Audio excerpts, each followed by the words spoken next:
Yo, it's the level of competition for me. Two battlers locked in a verbal annihilation, dog fight. You bring in the bars, you bring in the wordplay, the attributes that make the battle grand. It's the breakdown, baby. Get your bars up. Fuck with us one night a week. Salute.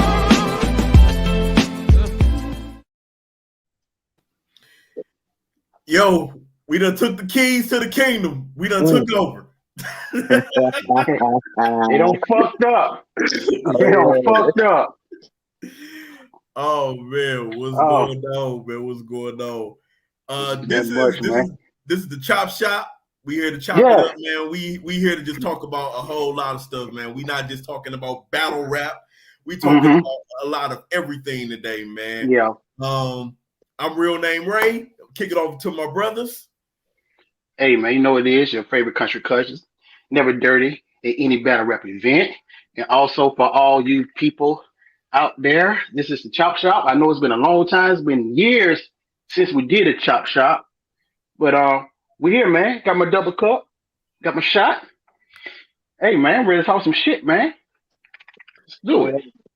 Wow, it's your boy Slave DiBiase Jazz. Shout out that We the People TV squad, man. Shout out the Breakdown crew. This is the Chop Shop. Here with that boy Red Hoodie Ray. Shop Brown, man. Let's get to talking, bro. What they talking about out here? How they gonna act out here today? That's all I want to know. Oh man. I know one thing.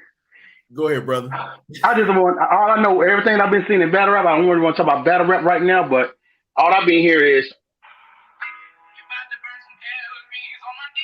terrible.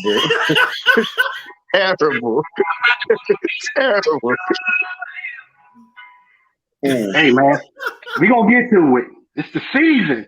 The season is not over yet, but hey man, let's get to it. Let's get to it. The first topic we're gonna talk about. Okay, so right now we almost at 2022, man. 2021 has been a great year for hip hop. It's been a great year for battle rap. We got a lot of good stuff that came out, man. My question for y'all is, like, do y'all have any albums, anything in particular that stood out to y'all? Y'all got a list of, it don't even have to be a top 10. It could be a top whatever. Like, who is your R&Bs? Who is your hip hops? Like, what were some of your best albums that stood out to you in 2021? Well, it's been an interesting year for hip hop and R&B because I feel like the ladies been kicking niggas' ass in the R&B category. Shout out to Joe Budden. I know he had spoke on this too. Him and Tank had a conversation about it. It was very interesting.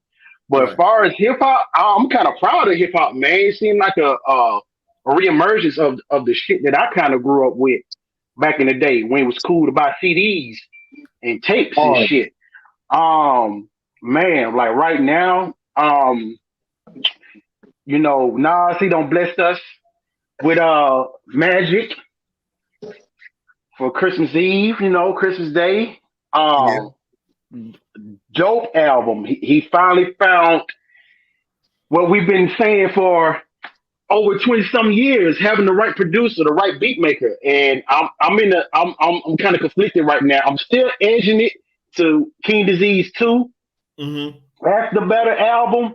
I considered Magic more like an advertiser to what he got probably gonna come in for 2022. But it's a dope album. Tyler Creator album. Fire. Definitely my top. Fire. Tyler was that drama, that drama drops that he got in there was fire to me. Nobody's really talking about it. I don't think people realize that it's real. This Dr. Dre soundtrack that is out. The contract. I haven't heard it yet. I need to listen to it. Because I think it's for this to be part of a video game. If it took a divorce for this nigga to put out some heat, look here, man. Sometimes it take an ass whooping to get a man mind right. Sometimes it do. Divorce for this nigga to put out this shit right here for us. I don't know if people realize like Compton was basically his last project. It was, I guess, been a soundtrack for Straight Outta Compton. And it Right. Pretty was good, pretty good album. It was pretty good album. It was okay. But this shit right here, nigga, man, if y'all haven't heard YouTube the shit, YouTube, it's all over. This Dr. project, Dre, The Contract. yeah, it is fire. Definitely fire. Definitely Okay. fire. The one project I've been playing the most R&B album, Silk Sonic. I've been playing the hell out of Silk Sonic. I don't war the streams out of that shit. They don't got these. Who is Silk Sonic again? For those that don't know, Bruno Mars and Anderson .Paak. Yes, Lord. That's Lord. That is a great combination for music. That's a great Man, combination. they brought back soul music. If y'all don't know about soul music, that is fucking soul music. They don't got these 300 million streams from my ass. I don't wear that shit out, bro. I ain't gonna lie. I listen to that shit at work. I listen to in both of my cars. I've been wearing that shit out, man. But other than that, what y'all been listening to? Like, what's been the main thing y'all been listening to? Griselda. Griselda. Shout out to Benny the Butcher. Got that Def Jam deal. That's my favorite. Benny's my favorite. Yeah. The Plugs I Met Part 2, him and Harry Fraud together. Harry Fraud, yeah. I love that album. Pretty much, if Harry Fraud touch your album, it's finna do the whatever that sound is in real life. It's gonna do the that's what it's gonna do. Harry Fraud jump on your shit. Think about everything he did for all the latest music that he done put out with Jim Jones this year.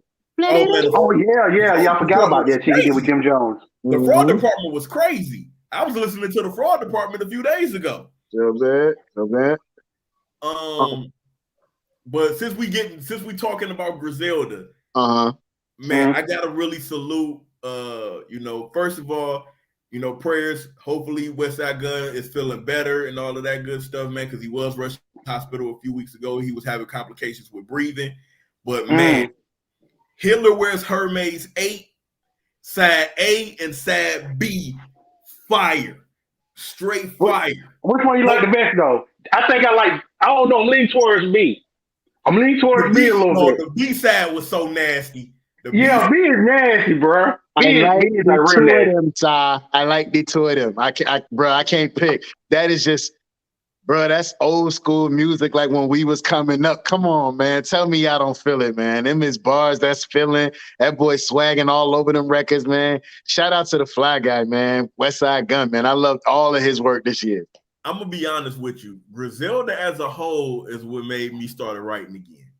Like, dead serious. They made me start writing again. Like, because like you said, it gives you that old feel. It gives you that old New York feel. It gives you all of that.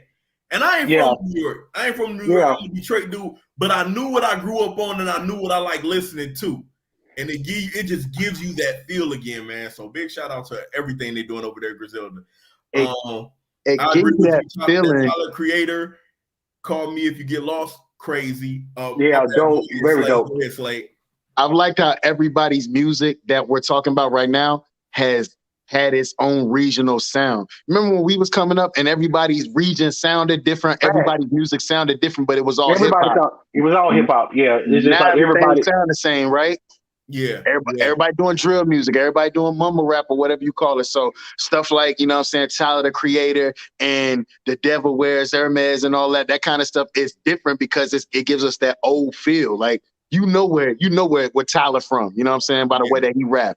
You know what kind of genre where he leaning towards. You know where Westside Gunn and them boys is from. You know what I'm saying? You could tell by the way they rap. You know that kind of feeling it gave you, man. Yeah, you somewhere doing something you might not have supposed to have been doing. Yeah. Really?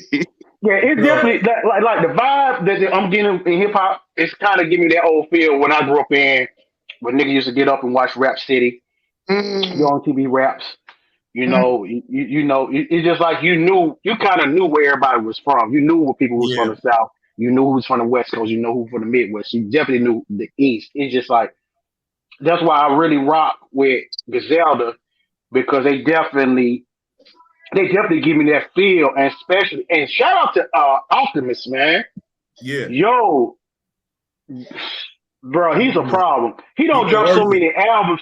He don't drop so many albums this year, man. Like I still bumping him and Freddie Gibbs shit from last year, Alfredo.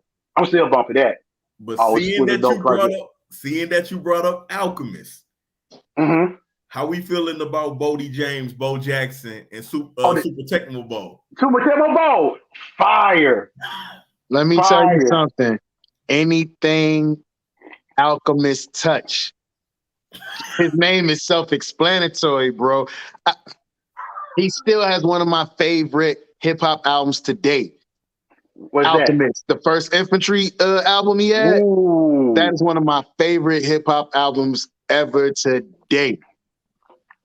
Alchemist, he did the whole album. Come on, y'all.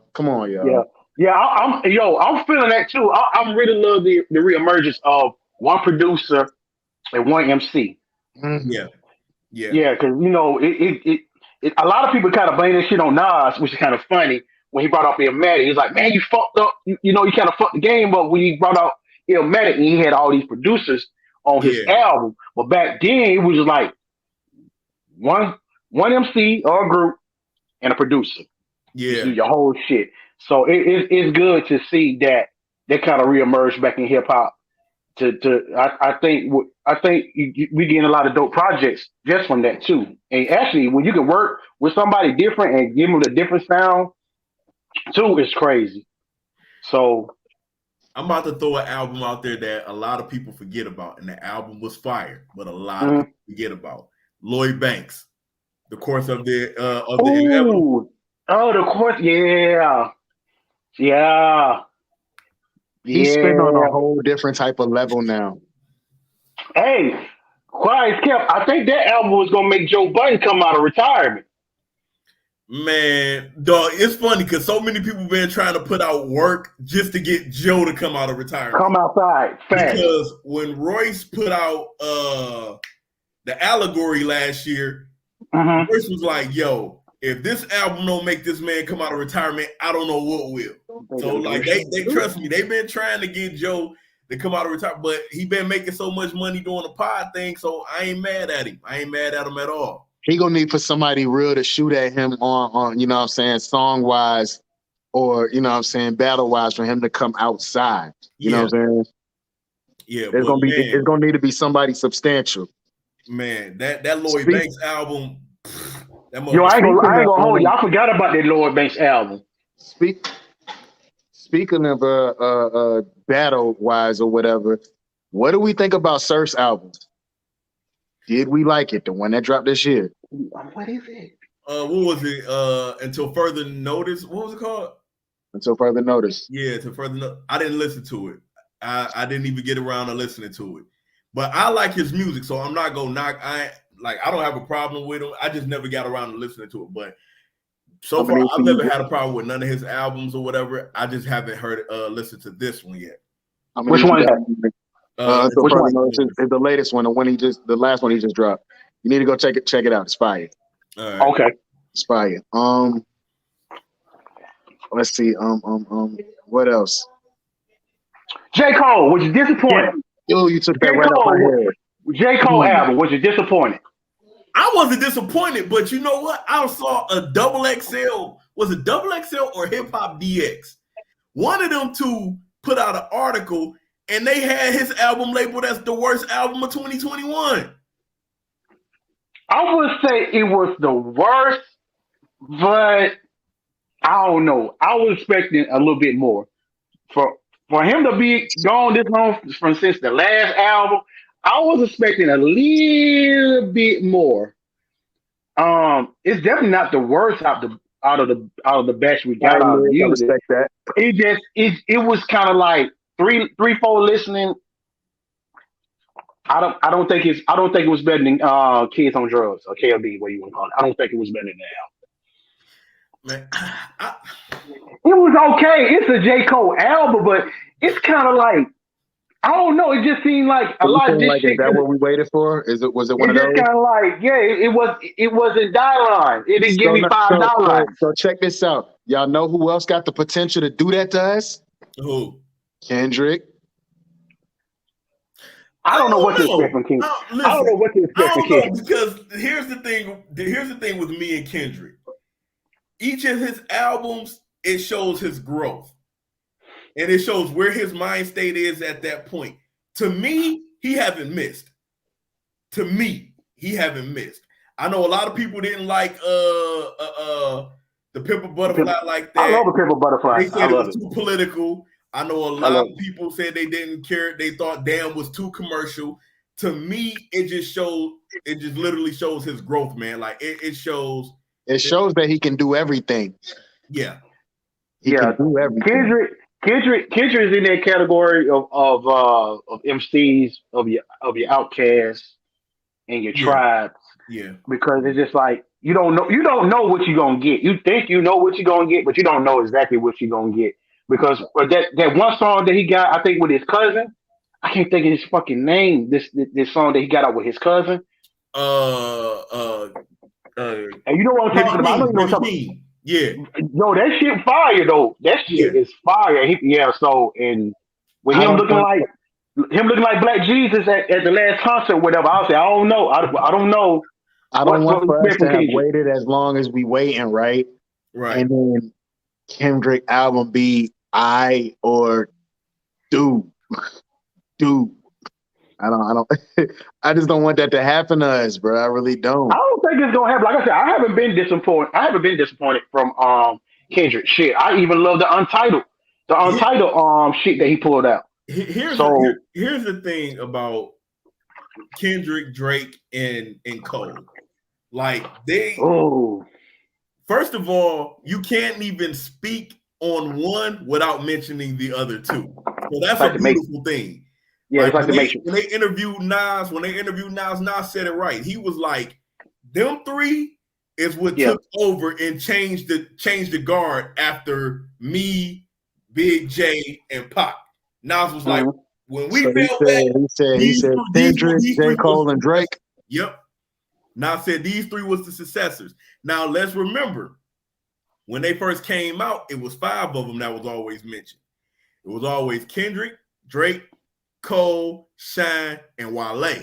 Oh, I thought you was gonna say Meek in there. Oh, you know what? We're gonna get back to Wale.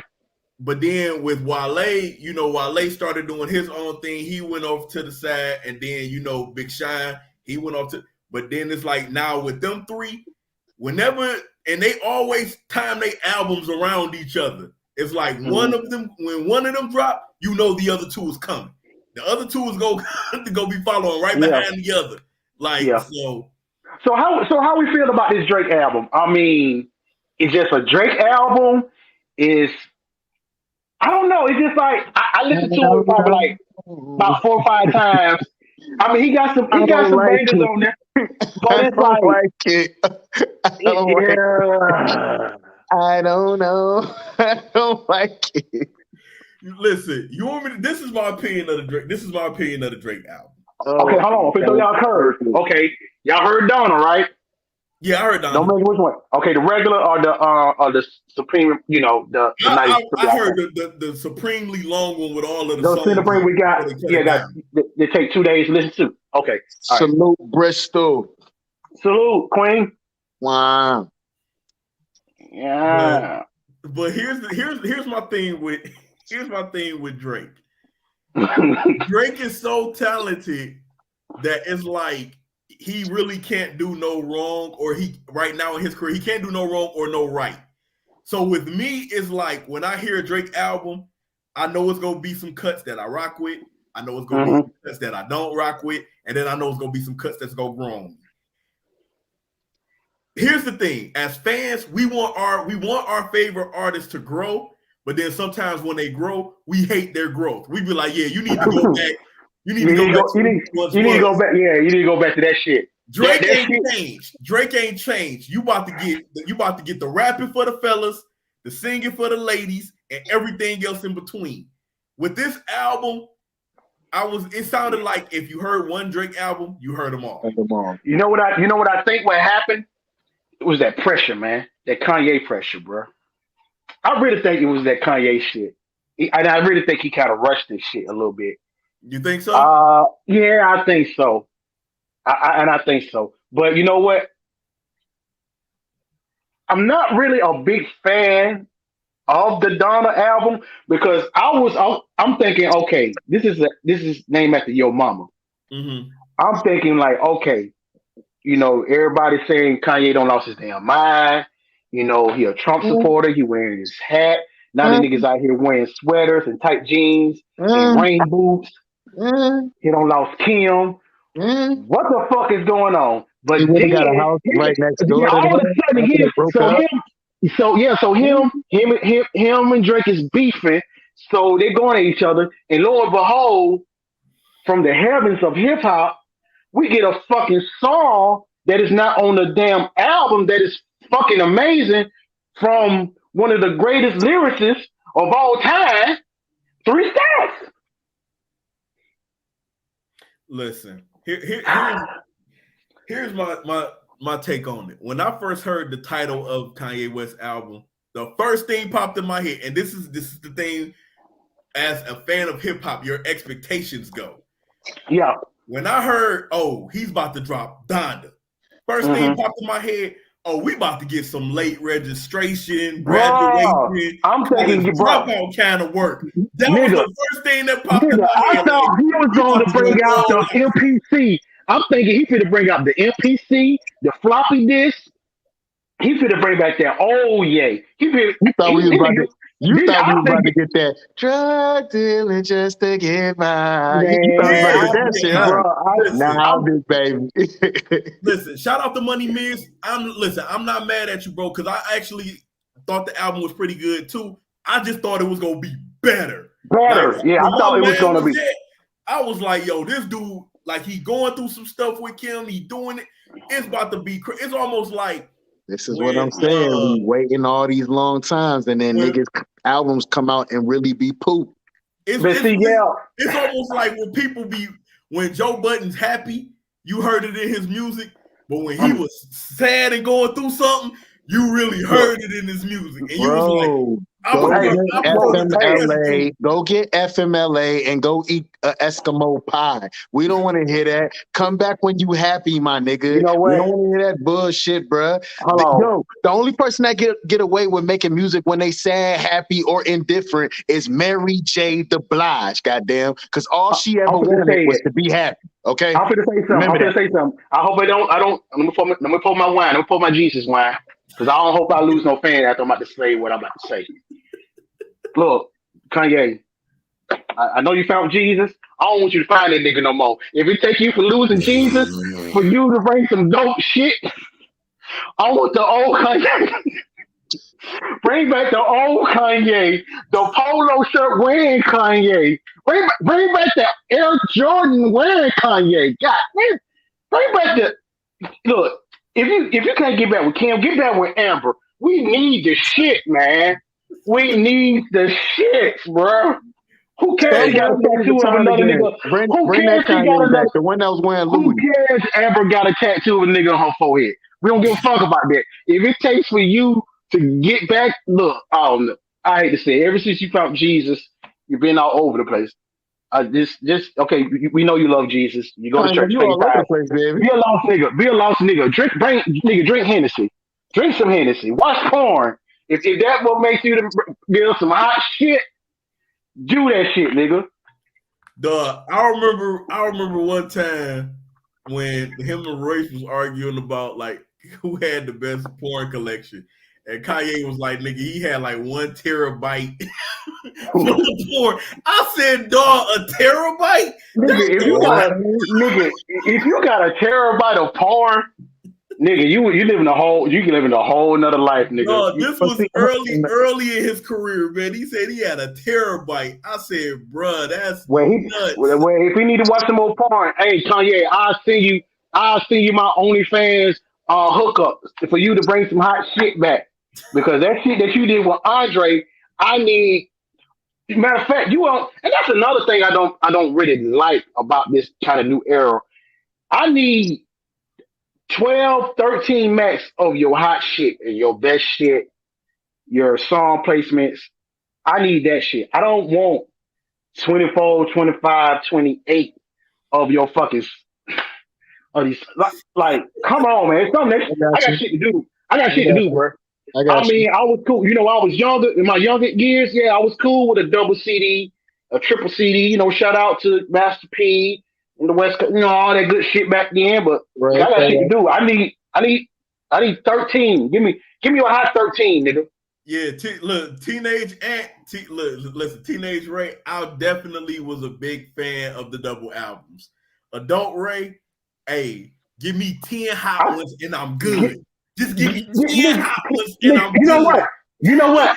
You can even give me an EP. If it's hot, I'm good. Give me eight. That's Give me a about good eight. seven. Give That's me about either eight, 7 or 8 seven. of them things. Give me Hey, seven, eight. That what speaking of Nas which, just did. That what Nas just did. He gave us a good 7, 8. yeah, Shit. Magic was about 9. Magic was Yeah. about 9. But speaking of a good EP, and you was talking about R&B earlier today, that Jasmine Sullivan was fire. I ain't gonna Hold on. front. I had to Hold listen on. to Let me it. tell you something, Ray.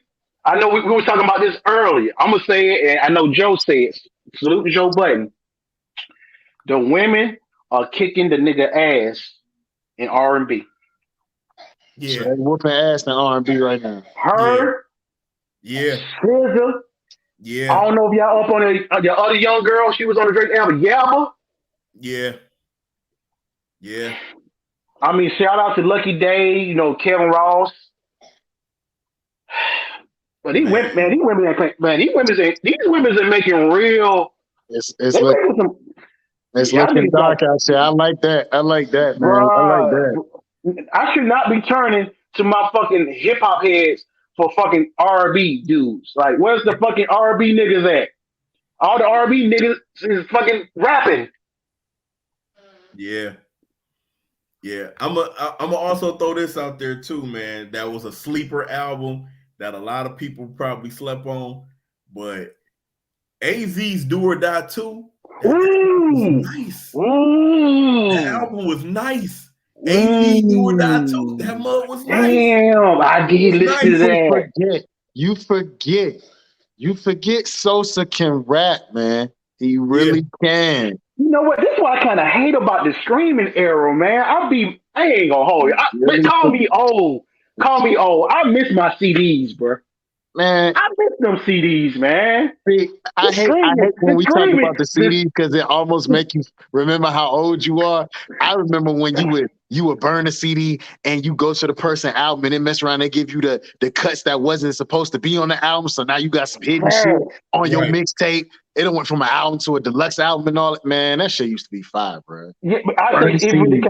it kind of take away because I really feel like you can't really kind of sometimes really enjoy an album because the way it Mm-hmm. come out. Because I used to get remember we used to get our shit on a Tuesday. Yeah, yep. We used to get our shit on a Tuesday. We ain't usually had to worry about no shit on no Friday. We used to get you walk into the record store with a W, a record store. Get you some CDs, rack up A on some record CDs, store. and you used to listen to them shits for the whole year. Like bam, bam. Okay, bam. Oh, you know what? I'm gonna come back to the other. The streaming, man, it's kind of like you listen to it, and it's like okay, on to the next. One of the biggest things I used to like about getting CDs, man, when you can get the CDs and you can open it up and you can get the rap lyrics that came with it. Like you Man, can you get don't the even. lyrics, Yeah, you got the producers, you got who sampled what, all of yeah, that. That yeah. You was don't. Yeah, always the dope. They Like don't nigga, like to. all you, They don't like to do nigga, that all because a you. lot of these niggas don't be writing their own raps. It's like a common thing now, so they don't want to put together a Ooh, whole. Oh, I shouldn't have said that. I'm gonna go back over here by the oh. quiet or whatever. Hold on, I'm just gonna sip on that, brother. I'm just gonna sip on that. Excuse me. Salute to Worst the Ghostwriters. album. What was an album that you thought was treated ash? Trash Album that I thought cannery. was trash, Yes. cannibal. Trash cannery. Assery. mm, Hmm, that's a good fucking question. I'm gonna be honest with you. I didn't, and I've heard better from him, but I did not really care for that new Young Thug that had came out. I didn't I like didn't. it. Oh, I didn't. Yeah, I didn't like that new Young Thug. I didn't. And he's made dope albums that I can rock with, but I didn't like that Young His Thug. compilation was good. The compilation was pretty dope. Trash cannery. You know what? I'm definitely seeing this shift now. With you know what I'm saying? What they're trying to do, you know, with the Juice Worlds and the Playboy Cardis, and you know, a lot of fucking drugs. But it's so many drugs. It's so many drugs. If anybody who's watching, definitely recommend to see Juice World, Beyond the Abyss. Check that out. So y'all young people, man, leave that shit alone, man. Leave that shit alone. Drugs alone, bro. Drugs is not the answer. But yeah, man, it's just like I don't know, man. It's just like it's different. It's kind of like heavy metal, punk rock, and hip hop now. You know that I guess that we in right now. It's sad and it's trash. I'm sorry. So it ain't for me. It ain't for me. You know, for the young folks. You know. But here's the thing I'm about to hit y'all with. And even though we was celebrating for like 29 minutes or 30 minutes or so about all the dope albums that came out, you could tell that hip hop haven't really been producing too many good albums, even though I still feel like this was a good year for hip hop and rap music. Because I had read just yesterday that Playboy Eminem's Curtain Call, the best of Eminem, is the highest selling album of 2021. You know, a lot of y'all is not putting out quality music when somebody's best of album is still doing more numbers than y'all recent stuff. Old best of album at that. Exactly. Yeah, I think it's kind of that must still one of the 2021. But you know what? I want to salute the verses. I want to salute the verses, even though I don't like the vibe. I don't like the vibe that's going on with it now. But I definitely want to salute the verses because people are going back and listen to the shit that I thought was dope back in the day. They said after the Locks and Dipset, like niggas had to go back and visit the Locks. They like said niggas had to go back. The Locks streams had jumped like by 200%. The Locks and Jada Kids, they streams jumped up like 200%. Yeah. So it's definitely is one of my top 10 favorite albums of all time. Still. Okay. Still. Okay. Yeah. I'm pissed. I'm still pissed off about that 3-6 Mafia and that fucking Bone Thug shit. Versus. Why? I'm still pissed off about that shit. But why? Why? Well, I give you a couple reasons. Where they was having it at was not a great look. The setup was definitely not great. Because that era of hip hop right there ain't for everybody. Yeah. It was that right there. You kind of had to be there to understand the magnitude of 3-6 and Bone. Like that shit was real. That shit was like really real because of that flow. Because especially because of that flow right there, like see that's the thing. Like niggas, like back then, like if you was to take somebody else's style, flow and stuff like that, like that shit used to get you beat the fuck up back then. Niggas like took pride in that shit. Like now it just kind of like whatever it is. Everybody, no, bro. Like people used to take pride. Like being original. 3-6 whoop of the ass, you know. Since we I didn't think. I think.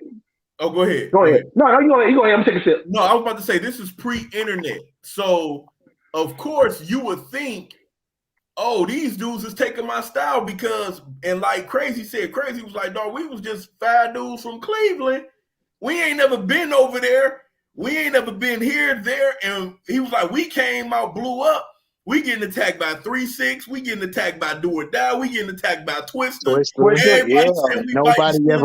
Nobody ever brought us y'all shit. We just was doing us. Exactly. And then it was like, so of course, you know, it's different when you have those situations because it's like, again, this prior to internet, if Shy in Atlanta doing one thing and then Slade, you come out and you sound similar to Shy or got like ad lib, Shy may feel away like, oh, he bite my style and then blew up off me because of it. And it's like, bro, I ain't never been to where you at.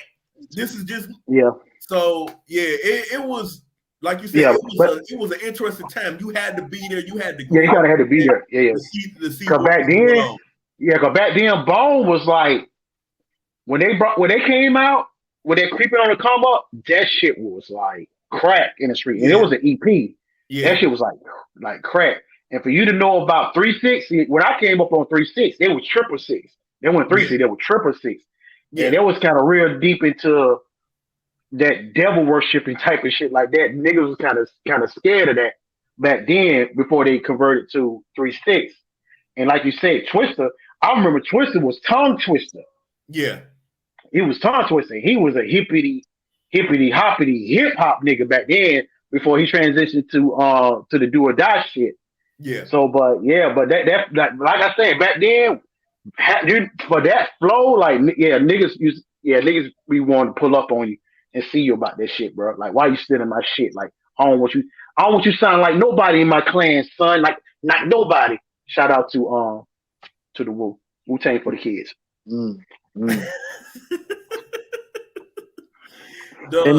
Any other worst albums y'all thought about for this year? Like I say, I wouldn't say worse. It's just like it wouldn't meet my expectation. I'm still conflicted with the DMX Exodus album. I didn't like that album. I thought they could have did. I thought they could have did way more for that album. I could did way more for that album. You know what? I'm still conflicted. DMX could have just went ahead and passed on the glory with all the views and all of that, and took all of that and whatever he had. But I guess they had to make that album on the way out the door, even though nobody asked for it. But I felt like exactly how y'all feel. It could have been better. It really could have been better. It really could have been better. I really just take it more as a spirit thing with that project, you know. Yeah. Miss that dude, man. We'll never get another X. We'll never get another X. But yeah, I was a little disappointed in that, but I still supported it because it was definitely one of my favorites. Like I said, I was disappointed in the J. Cole. I thought that definitely could have been a little bit better. It definitely made me want to sip lean, and it made me want to get high. You know, it made me want to get high. It made me want to do drugs. Like, this is what we're doing here. I want to do drugs. Right. All right. I want to pop perks. No, it's talking shit. Like I said, but most of the stuff that I've been kind of listening to, gravitating to, has been pretty damn good. But it's just like those right there. I'm still conflicted with Donna. Like I said, I think Donna could have definitely been better. Yeah, I think Donna definitely could have been better. There was too many songs, and I just really think for me the concept. This is Donna. You know, I was hoping that Life for the Party would have been kind of like the blueprint of what the album would have been. Yeah. You know, it probably could have been opened up more to other stuff than hearing about Jesus. I love Jesus. I mean, you know, I wasn't mad. You know? I wasn't mad about that. It was too much, I'm sorry. It was too much Jesus in my Kanye hip hop. Listen, man. Okay, so I wasn't here. It was garbage. It's okay to say that. It was garbage. It's French trash. It was too much Jesus in my hip hop. You know, I love Jesus hip hop. I just wanted, I don't know, maybe just me, just the nigga in me. I just wanted the lost Kanye. I don't know. I will say this, and as far as, you know, another terrible album, because I had to sit here and think about it. But this is just me as a personal fan. Like, I felt this album was too out of his wheelhouse. And then I found out that he did not work with his his in label producer for this album. I think he only worked with him for one song, but I didn't like Tech Nine's Asinine. I did not like that album. Oh, you know what? It just hit me. I know who else album I did not like. Oh, it pissed me off. It was like, and now Tech Nine is like 17, 20 albums deep in the game. Yeah. But it was something about that. And when I looked at the producers, like I looked at the producers like last week, and I like put it together like, oh, all of these dudes, I don't know none of these names. And then I saw Seven, and I'm like, well, Seven is his in-house producer. I'm like, why he ain't just stick with Seven? I was like, okay, I'm out. But okay, it's funny. Money, spiritual, miracle, spiritual in the pyramid shit. You end up fucking up, man. If it ain't broke, don't fix it, dog. Right? Hey, salute the Money Means. He's talking about the ESTG. Yeah, I was gonna listen to him, but then you know what? It's kind of funny that he brought it up. I came across this guy named IDK. Was a pretty dope album. Definitely probably go back and listen. But the album that really really disappointed me with that fucking Rick Ross. That Rick Ross, this nigga right here with the Ain't Your Mama white glove. What in the Ursher gloves was happened on that album, y'all? What happened? And what pisses me off, his hottest shit right now is on the Dr. Dre compilation. Like, nigga, why you ain't giving us this? Why this shit is on Dre shit? Why this ain't on your shit? Nigga, you need to give. Yeah, that Rick Ross, he let me down, man. He let me down bad. That shit was trash. It was, yeah. And then you had that stupid hat with those stupid gloves on that damn. I hate it. Pay your goddamn tithes, nigga. Pay your tithes, nigga. Pay your tithes. Okay, so here's the thing. All right, so what is your expectations for next year in music, man? Like, what are you expecting next year? For next year, from what the list that I'm seeing, it's gonna be real interesting. Like I say, if it took Dre to get a divorce and give up $100 million for us to finally get fucking Detox after fucking 25 years, I'm for it. So that's what I'm hearing. I'm seeing we might finally get Detox. I'm not gonna hold my breath. If I'm allowed to see it, I'll be amazed. They're saying Kendrick is dropping his last project for Top Dog Entertainment. He's dropping. Yeah. I'm definitely ready for Freddie Gibbs' album, his first debut, his major debut album to come out. I'm definitely waiting for Benny. I'm waiting to see what Benny. Hey, shout out to Snoop. Snoop definitely Snoop, before we go dip down, Snoop definitely put out a pretty good damn project. The Algorithms for Def Jam. Yeah, so salute the Snoop Dogg for that shit right there. But I'm hoping that these dudes in R&B, man, kind of step their shit up, bro. Because right now, getting your ass beat, and with Adele coming out, that shit ain't really help. They have already sold about 15 million albums already. The bitch that came out, I'm sorry, I don't mean to call you a bitch, but the lady came out 2 weeks ago, and she already 15-time platinum or something. Man. Listen, the ladies and gentlemen has been just. I mean, the ladies just been busting heads. They kicking niggas ass. R&B, man, I'm depressed with this shit, bro. Like we don't even have, bro. We don't have no groups no more. Well, we only down to one fucking band, which is the Roots. We had two bands, which was Mint Condition and Roots. Now we're down to one fucking band. A black band in America. No, we down to one group. We do get one group. What group we got? The Migos, they still around, so we still. I'm talking about R&B. I'm talking about R&B. Oh, R&B. I'm talking about R&B. I don't think there's no groups around. We ain't got no trio, man. We ain't. In the guy category as far as R&B, Like, man, come on, man. How That could long be is the like old? bring How back the long? R&B How long group, the old? man. Bring back the R&B Like, how group, long the man. old heads gotta hold it down? How long Tank gotta hold it down? Tank be hold Tank been holding it down so goddamn long. He about to go deaf in his goddamn ear. Y'all gotta step y'all shit up. What the fuck, bro? Hey, but I'm just I ain't mad, man, because the ladies got to get their shine on, man. So the they ladies, been man. definitely. Salute to the women, man. Summer Walker, love that album, and like you say, what's the name too?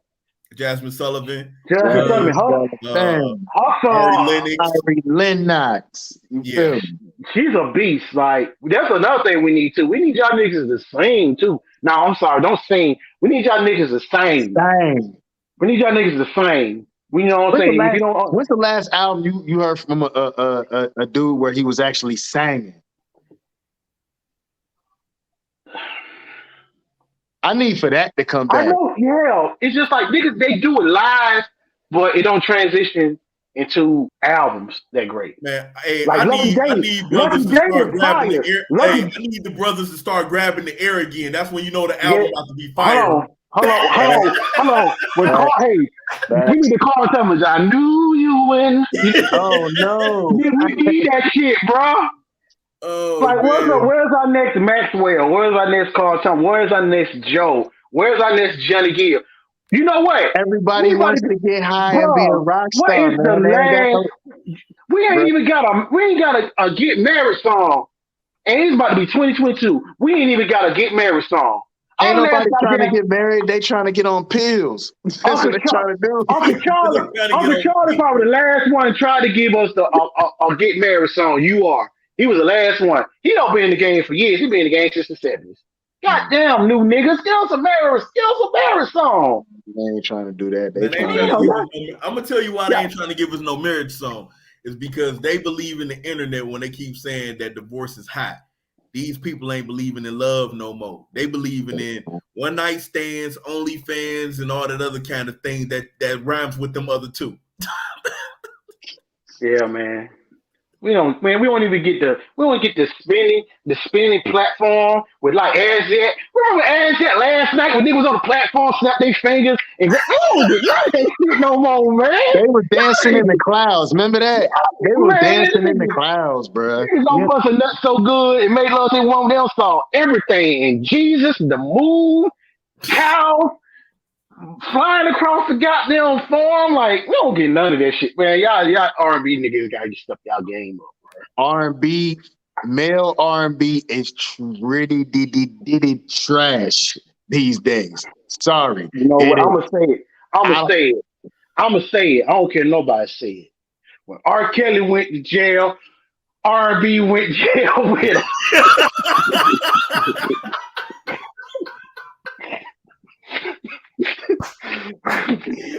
oh no, you That's said what R&B happened. is locked That's up. what the fuck happened. When R. Kelly went to jail, R&B. Just think about it. That boy said R&B is in jail. I know, no, I know what R. Kelly did. I know. Hold on, I'm gonna leave my rounds out. I ain't gonna be on too long. I know what R. Kelly did. I know he was a sick fuck. I know this. I know what he did. But damn, I sure do need 12 more 13 chapters of goddamn Trap in the Closet. I got to know what happened at the homeboy got the package. I need to know what happened at the dude got the package. Oh man, well, R. Kelly went to jail, man. R&B Savage, went. R&B went with him. Savage, keep your pants on. We go get the Cody. We go get the Cody in a minute. Hold Keep on, your yeah, we pants got a on, special bro. song. Yeah, we got a special song for Sir. Um, Oh man, but Yeah, man. Like, what yo, would y'all like to see? What y'all want to see in 2022, especially with black music? I mean, I just want. Here's the thing: I really want to see as far as the industry goes. I really would like to see black creators, as far as the music industry, get their just due in their pay, their just deserved pay. I would Yeah, they getting like fucked. for They that to getting happen. fucked. You They getting know, fucked. here the thing. I constantly hear this. Being a part of battle rap media, I constantly hear this from the Piper Boys of the world and so many people that when something messed up happened, they say but it's just business. We got to get out of that mindset. We got to get out. It's conditioned so much for an artist to get screwed over by the big label or the big league as we deal with, that people just say, yo, man, it's just business. And no, we actually can change the tone of how business is done. Just because it was just business for 50-something years, that don't mean that it has to still just be business. So me personally for 2022, because I did read an article that Tidal had said that they're going to start giving the artists at least 10% of their streaming sales. That still seems kind of low. No, it's still kind of low. All of the other streaming services, exactly, the artists, because I would like to see the artists get they just do and get paid properly. That's just me. Yeah, because I think too, the way how things are is kind of holding great projects that we could be getting in the long run, like Black Star. I know Black Star got a fucking project. Black Star got a project produced by Madlib, entirely produced by Madlib right now, and they're like, we just got to figure out how to put it out. And Mos Def got a project himself, mainly produced by Manny Fresh, and he's just like, I'm gonna put it out when I put it. You're looking at me like, what the fuck? Yeah. Yeah, but it's just like the way the streaming is right now. It's like it's fucked up. And when I know people be laughing about the CDs and stuff, but people don't understand. When we was going out here and buying a CD for $13, $14, they made more money. They made more revenue off those CDs and whatever. Now you gotta probably do 1 billion damn streams now just to really kind of see some type of money to come in for your projects. So I'm thinking, but I'm definitely seeing too, a lot of artists are like, they just selling it straight from them, straight from the source.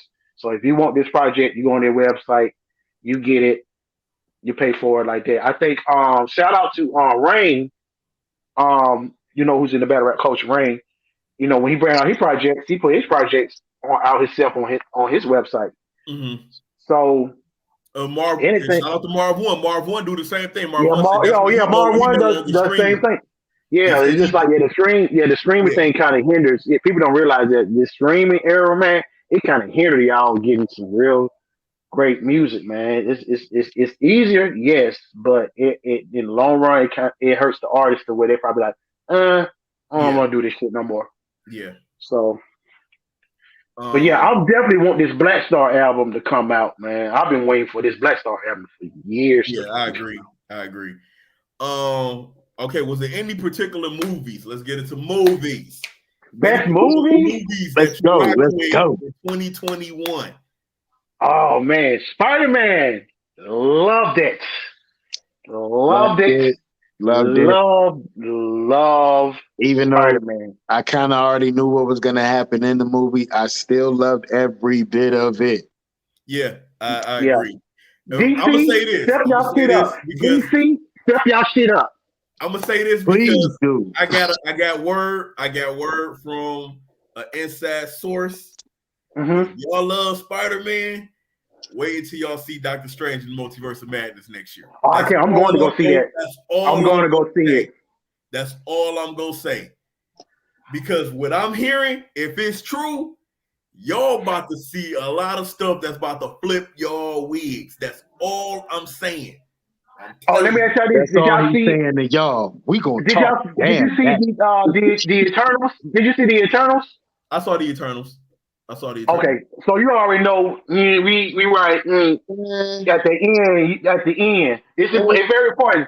It was an okay movie, but that end is kind of like very end was the most important part of that. Most important thing. We're not gonna spoil it for y'all because I don't know if y'all seen it, but y'all need to definitely go see it. If you into Marvels, y'all definitely need to see the Eternals.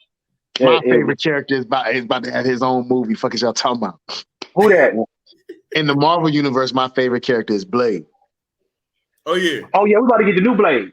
Yeah, we about to get the new Blade. The new Blade or whatever. I don't know when we're gonna get them, but we're supposed to be getting the new Blade pretty soon. Probably next 2 years. Probably next 2 years. But yeah, I'm definitely waiting for Doctor Strange. Doctor Strange in the Especially. Multiverse of Madness. They've done a bunch of reshoots, right? Oh yeah. So it's a possibility that you might see a Wolverine Hugh Jackman, Oh, a it's time. It's time. It's time Hey, for I'm it. shutting possible up. I'm I don't shutting care. Michael No, up. hold on. Okay, don't give up the sauce. Fassberger, whatever Don't his give up the name is, sauce. Magneto. Don't give up the sauce. Don't give up the sauce. Okay. Niggas My gotta bad, go my see bad, it. my bad, my bad, my Niggas gotta bad. see this. Y'all niggas Okay. got to see this. But yeah, Um, definitely need to see Spider-Man. Even though I didn't like Venom, still have to see it. Wait, you That didn't movie. like Venom? You didn't like the second Venom? Hell, no. Dog, when we I get to enjoyed it. when we get to the That was worst dookie. movies, then I'll talk about it. As Yeah, far as I the didn't like cover up it. for that blemish he just said of a movie, The Harder They Fall. Movie was Great fire. movie. Movie was Great. fire. I love Western, and I love Western. That was a Fire. great. And for them to base it Put the off a fire real, emoji in the and chat. for That them to movie was base, fire, top and to for them bottom. to, for them to base it off of real people back then, like that was dope. That was a great fucking movie. That Great movie movie. was so good. That movie was so good. I started writing my own Western. Like I was already writing a script for this love story that I'm hoping to do pretty soon. I was already writing the script for that. I put that on hold and started coming up with this idea for my own Western. Like I was like, we need another black Western. I'm about to figure this out somehow I and hope put it be. it together. I'm praying to God they do a part two. They I are. You don't pray. remember the last Yeah, I part of know. it? That's what I was saying. Yeah, I remember the last part. That's what I was saying. For people who haven't seen it, y'all go check that out. It's on Netflix. Get Please your go check cousin that and out. your baby mama password. Watch that shit. I'm telling you. Oh, side note, don't forget, you know what I'm saying, coming soon from your country cousin up there, Dirty Hoes and House Coats, Volume 1. Yes, I'm dropping it. I'm dropping that. Got the plug. You When I got, get hey, when I get when I get my retirement check, I'm dropping it. Okay. Mm, mm. Yeah, I'm dropping that shit. It's gonna change the Hey, world. It's gonna change the world. I'm gonna throw another movie out there that's fire. I think you about to say what I think you about to say. Well, I could be wrong. What This you about to movie say? called The Protege. It got I think. Samuel L. I did Jackson. see that, Yeah, and it I see was that with the white fire. girl. With the white The girl girl. from Yeah, Nikita. Yup. yeah. The girl That That from was was dope. Nikita. fire. That was That dope. movie was fire. Hold on, and the Kevin Hart and what you call the movie True Stories was a good damn miniseries too. That was a True good Stories, miniseries. It was. very good mirrors. I didn't see it yet. You need to watch I'm that. gonna have to I don't watch want to it. spoil it for it. See, Go we watch True can't Stories. even talk about it. We can't even talk about it because Yeah, man, that was I'm with fucked up. all the energy at that last episode. I'm with all the energy, but that's another story. You know what I'm saying? Check it out, my brother, please. If y'all ain't seen it out there, go check out True Story. I'm definitely go check that out. I'm trying to think what else that was fire that came out this year, man. I wish I'd have made it list like I did my hip hop list, but I'm just freestyling. Yeah. If another good Netflix was, I don't know if people watch it, was The Old Guard. The Old Guard is a pretty good one too. That was this year, wasn't it? Yeah, that was this year. The Old Guard. Yeah, Like the this, old I ain't guard. gonna, What's the I old ain't guard gonna this year? hold you.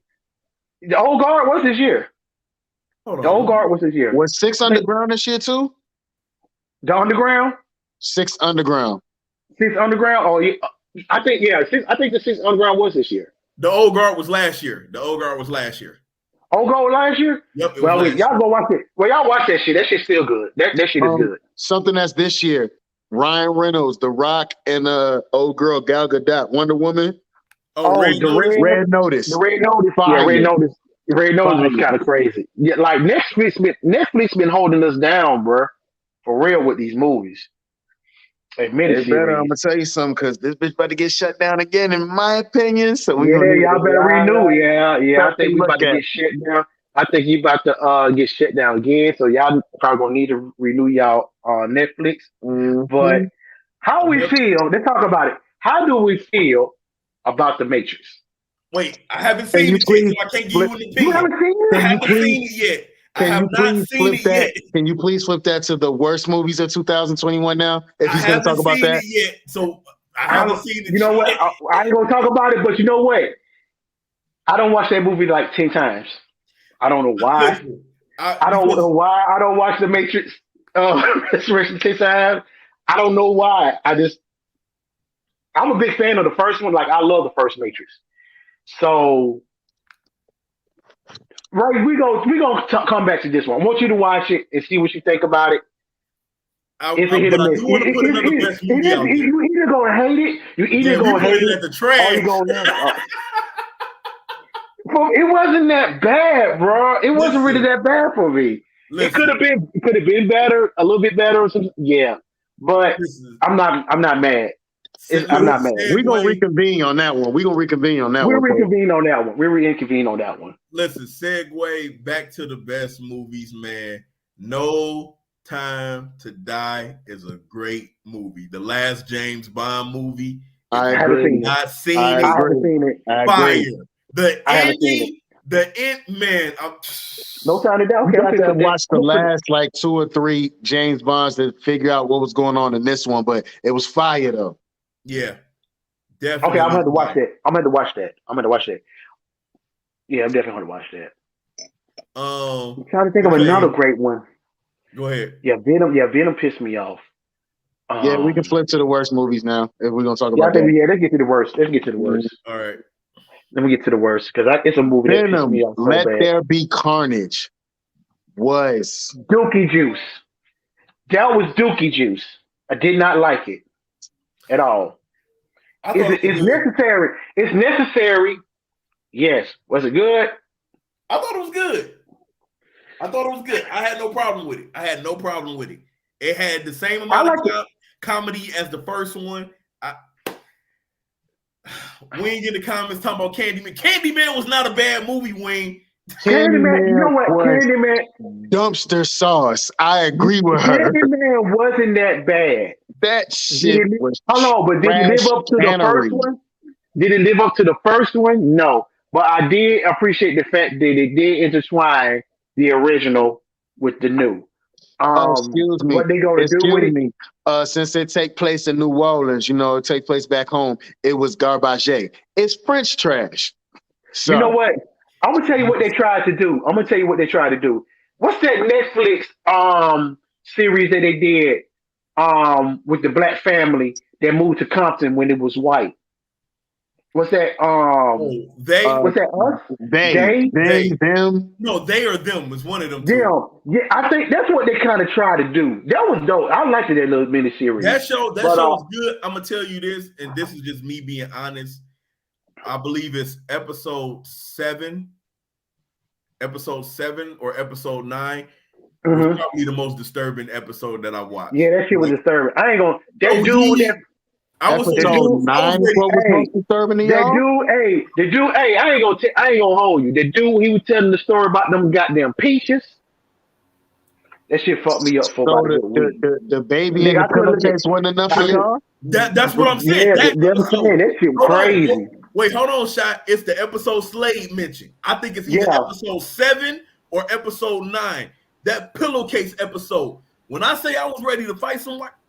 Yeah, man. If y'all haven't seen that, y'all need to check that out. That was on Amazon. I'm sorry, that wasn't Netflix. That was Amazon. I had to call off work after the episode because I wasn't gonna hold you up. Hey, niggas ain't been that man. Had a white person say anything out the way to me that day, they was getting swung on. Yeah, niggas probably wouldn't been that man. If y'all watch that I think it's called Them. That's the it's on Amazon. Them is on Amazon Prime. The episode that we're talking about, you'll know exactly what we're talking about with the baby in the pillowcase. If you watch that, it's gonna mess you up. Time out. Some other stuff that's gonna mess you up. I don't know if did it come out this year or did it come out last year.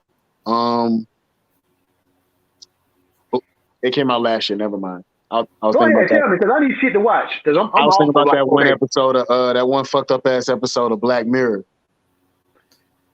Black Mirror. Oh, you know what? I didn't like the gay part, but let's get back to because I don't want to stay on here long with y'all. But let's get back. God, what do you want? We're supposed to be holding you down. That's a fact. The new Home Alone was super trash. And you want to pull up? What you got to say, Wing? Oh my! All this aggression. What, Wing? Aggression. Yeah, right. You see this shit, right? Right. You see this shit, right? I see it too. I see it. Come over here, clown Candyman. Go ahead, That's Wayne. exactly what I'm doing over here to clown. That's exactly what I'm coming over here to claim. What you didn't like about That Candyman? movie was ass. That movie wasn't that bad. That movie was It could have been better. You just said, listen. Me, Ray, and Sick already had this conversation, okay? But at 6 o'clock in the fucking morning. Oh, damn, I got the cork on. I can't pour my wine. The cork is still in. God damn it. See, that's what you get. Pay attention to the cork in the goddamn wine. Go ahead. Go crazy on me. But anyway, go ahead. as I was saying, let me explain what I was talking about. So, as I was saying, no, what had happened was you said they tried to splice the beginning with the end. That's not, listen, no, they didn't. To a degree, they didn't even do it from the beginning. That wasn't, first off, the original Candyman was nowhere in this particular one. They spoke of him. They spoke of three. Hold on, wait a minute. He was in there at the end. They now we gotta do a spoiler alert. He was at the end. Wait, hold on. Let Wayne go. Let her get her bars. Go ahead. I watched the whole thing, but the point of the matter is they talked about a beehive, which was a series of events, and they were all Candyman. Now, that ain't what we talking about. Do you believe in the parallel universe? I do. No, we was talking you know what? Daniel. In the parallel universe, that movie was actually good. That shit was trash. Okay, trash cannery, ass chips, ass sandwiches, ass I don't think it was. I don't think it was that bad. It could have been better. It could have been better. I understand that generational curses and all of that. I get it. Because this is how for those who didn't see it, your ass should have seen it already. God damn it. I just seen it. Too bad. Turn it off. Get off the show if you don't want to. If you don't want to. Spoiler alert. If you haven't seen Candyman, go watch it and come back next week. We'll discuss. You said it too many times. We ain't gonna say it again. God damn it, Kay. It's a spoiler alert, niggas. We ain't gonna say that name again. We're not gonna say that name again. Anyway. You know what? Y'all always pull this shit. Listen. It wasn't that bad. Could have been better. Yes, you know what? I will say the first Candyman is a fucking classic. I love the first Candyman too. But the second was pretty good too. Yeah, the second one was pretty good. I love the first one. Like I said, but I still give the effort of them telling the story about it. Like it was pretty interesting. I just think, I don't know. I don't want to discredit because it was the sister that did the movie. I just don't want to discredit her because I see what she was trying to go with the project. That was because an epic. But it wasn't that bad. I'm just gonna say it wasn't. I'm not gonna say it's doo-doo juice. I'm not going to give it a doo-doo juice or what. That shit is diarrhea. Do you understand me? I'm turning my cam off. That shit is diarrhea. I agree with her. If you think about it, the little boy that was in the goddamn bathroom, remember the story that was told was that the little boy was in the bathroom, had been castrated by CM. Okay. Somehow, okay, you know what? I'm gonna say it. Okay, please. Okay, that was just running around giving candy to little kids. Okay, decided to give a piece of candy with a razor blade, and it didn't have a razor blade. She got it from somebody else, some little white girl that came on down to Cabrini Green. Somehow they pinned this murder on this man who basically had been giving kids candy in the neighborhood. Somehow this became him. Those stories didn't even match up. When the original story was that, yes, he did something to this child, and that's how he ended up getting killed. Okay, Wayne, I'm gonna hold you down, sis. I'm gonna ride with you on this one. Okay, let's just say this. The shit that was good in the movies that was good in the 80s and 90s, leave that shit alone. Don't touch it. Period. Don't touch it. Don't touch it. Don't touch. Yeah, don't touch it. Here's the thing. Shad, to your point, because I agree. I don't think it was that bad. A lot of classics should not be. Everything that they rebooted has been trash. Yes, yeah, that is Masters true. of the Universe on Netflix. Trash. They did He-Man? They redid He-Man on Netflix, and Yeah. it's trash cannery. No, the hell You they is didn't. fucking lying to me. But I listen, ain't- Y'all better not touch the Last Dragon. Don't y'all motherfucker touch the No, we're Last not. Dragon. they've been discussing touching the last dragon. We was almost Oh. there until CB beat up on. They've been talking about remaking the Last Dragon since Do early not touch the 2000s. Last Dragon. Don't touch that. Don't touch that. What's his name was in talks of playing Show Nuff at the time. Who? Samuel L. Jackson. Who that? Samuel L. Jackson. No, hell no. He's No. old. Oh no. No, he cannot be show enough. I'm sorry. No, don't do that. But listen. Let me say this. Just to switch back to best movies of 2021 that we did not talk about, Judas and the Black Messiah. Oh, great move. Okay, I'm out.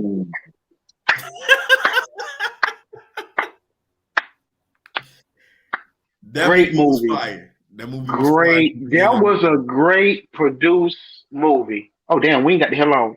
Shout out to Sis for putting up. Talking about Candyman. That was a great movie.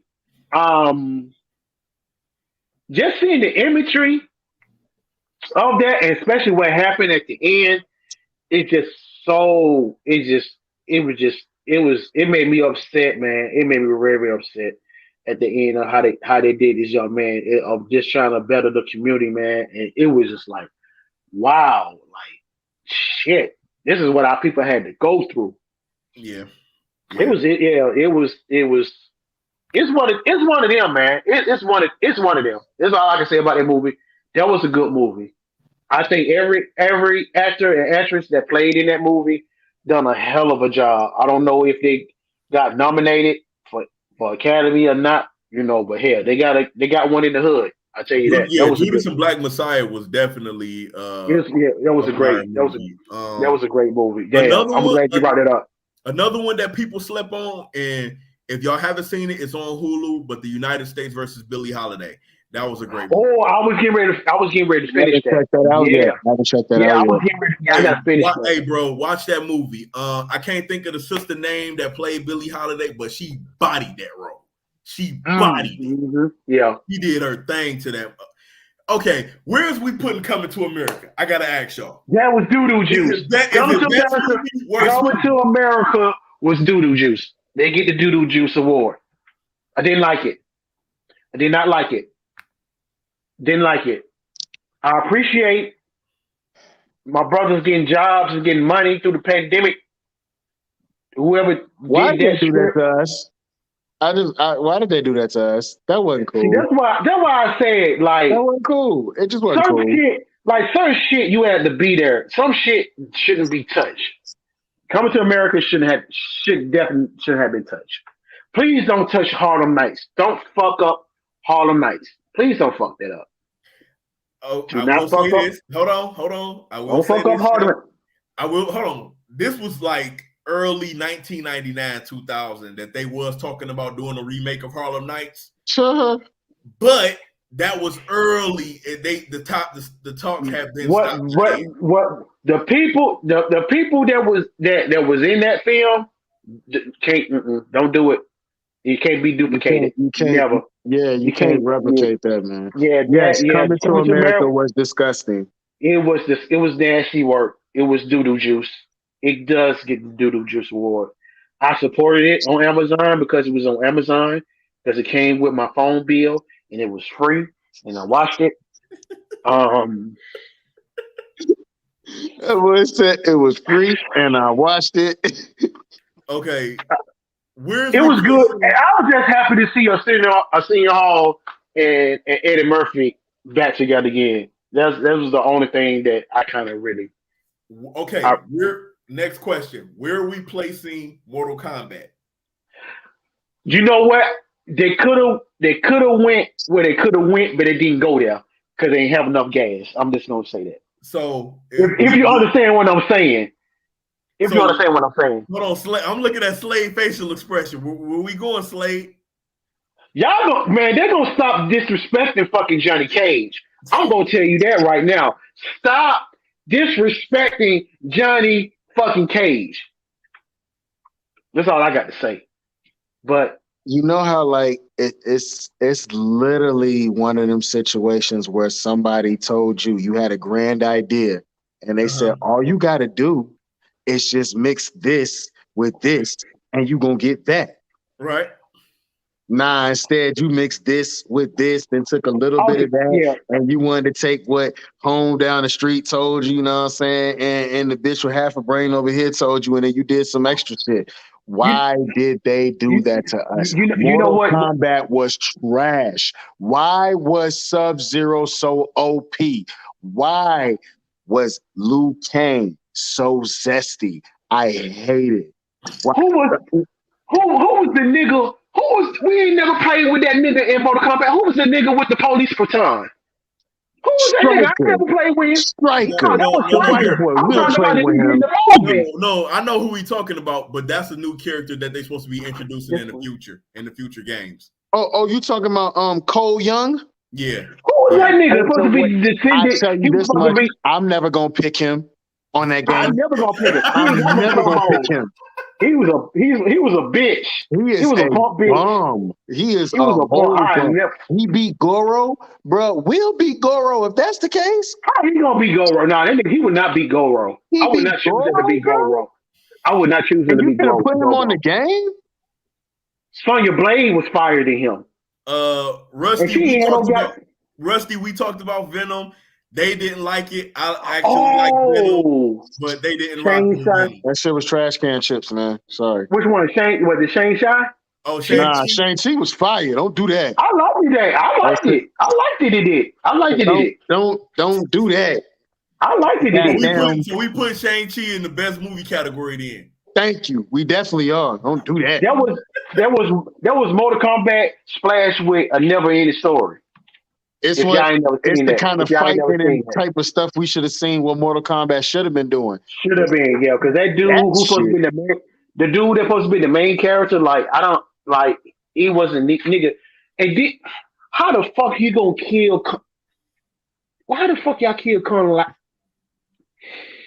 No, never mind, If you never haven't mind. seen Mortal Kombat, go ahead and check Yep. it out.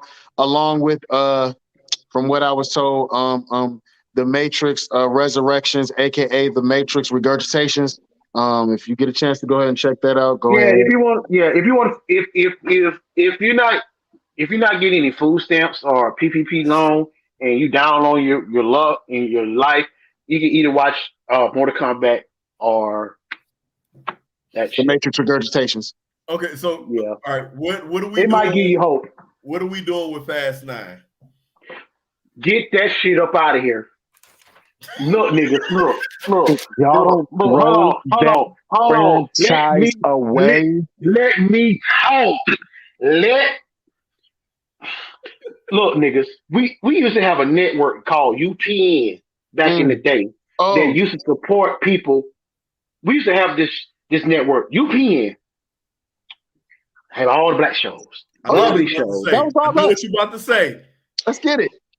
I knew they was gonna fuck us when they did Homeboys in fucking outer space. How the fuck you gonna repackage Homeboys and it just had hold on. They just had to be the niggas that be in a fucking Coupe de Ville and fucking. I'm done. I'm fucking done. Nigga, Here's my only beef with Fast and Furious 9. that was some bullshit. Was that spaceship shit? I mean, that's that outer space I shit. was That offended. was my only beef. I I was like, was bruh, what offended. are we doing right now? Y'all are doing too much. Give Flex and what you call it, his goddamn the dude who played in a different world who was best friend with Dwayne. Give them niggas their money, man. Give them niggas their money, man. Y'all fucked up.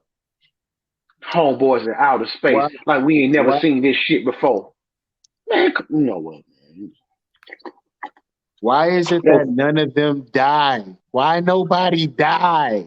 This is what I'm saying. All of this stuff that be happening right there in the movie is so unbelievable. Why I'm trying to nobody figure die? out. I'm trying to figure out how the fuck he got the car in outer space and y'all nigga ain't blow up. What type of fucking heat resistant ass metal Why is that was how is Han still alive? We saw Han get fried, oh, got rotisserie, fried. honey That nigga roasted was from that nigga Chinatown. was teriyaki chicken. Right, This nigga mysterious. This should have brought back Wonder Woman. Why they bring back Wonder Woman? right. She was dope in that series. She was. You know what? They pissed me off. I'm so disappointed. If they go, the movie was so bad. The Rock said no to the last one. Rock said, "Fuck that. I'm gonna stay over here with Hobb and Shaw. I'm gonna stay over here." Hello, Ray. Why you got your camera off? No, Oh, listen, man. Listen, that was my only beef with that movie was the damn spaceship. Here's the thing. Why First of all, nobody I've died? been saying this. I've been saying this since the Furious 7. Y'all need to just go ahead and call this Triple X because that's all this shit is. It's just Yep. Triple X. And guess Well, what? Ice Cube in the Horrible, motherfucker. because nobody wants to see Ice Cube as no motherfucking superhero. Triple X also a horrible franchise. Sorry. I like the first one. I like the first one. I like the third. I like the first one and the third one. The second one with Cube wasn't that bad. The second one with Cube wasn't that bad. It wasn't that bad. It wasn't believable. It was something different. Not me. It was something different seeing Cube in that different element, but it wasn't bad. But let me see what else we got. All right, how did y'all feel about? Oh, let me hit y'all with this one. Did y'all see this is on Netflix for anybody that haven't seen it yet? Have y'all seen the movie called Gunpowder Milkshake? Yes. You ain't seen the shot? That shit sounds delicious. That shit sounds delicious. How you make that shit? Bro. Hey, how you whip that shit up? It's on Netflix. It's called Gunpowder Milkshake. That movie is fire. I'm gonna put that on on right Gunpowder Milkshake, then I know you like Kate. I didn't see that one. Fire. Kate is fire. I didn't see Kate. But man, bro, Netflix is fire. Netflix is about to put put this big screen shit to rest, bro. But here's the thing. Here's the thing, though. With Netflix, Paramount, Amazon, they need content. Like, would you believe that Squid Games? My man had been pushing Squid Games for like 10 years. And that shit, everybody love a chance on it. How many Squid Game bars we got? Like, so with these streaming platforms, they're looking for content. That's why everybody keeps saying right now is the best time. If you are a content creator, right now is the best time to get out there because they're looking for content. They're looking to pay somebody some money to give them something fire. Facts.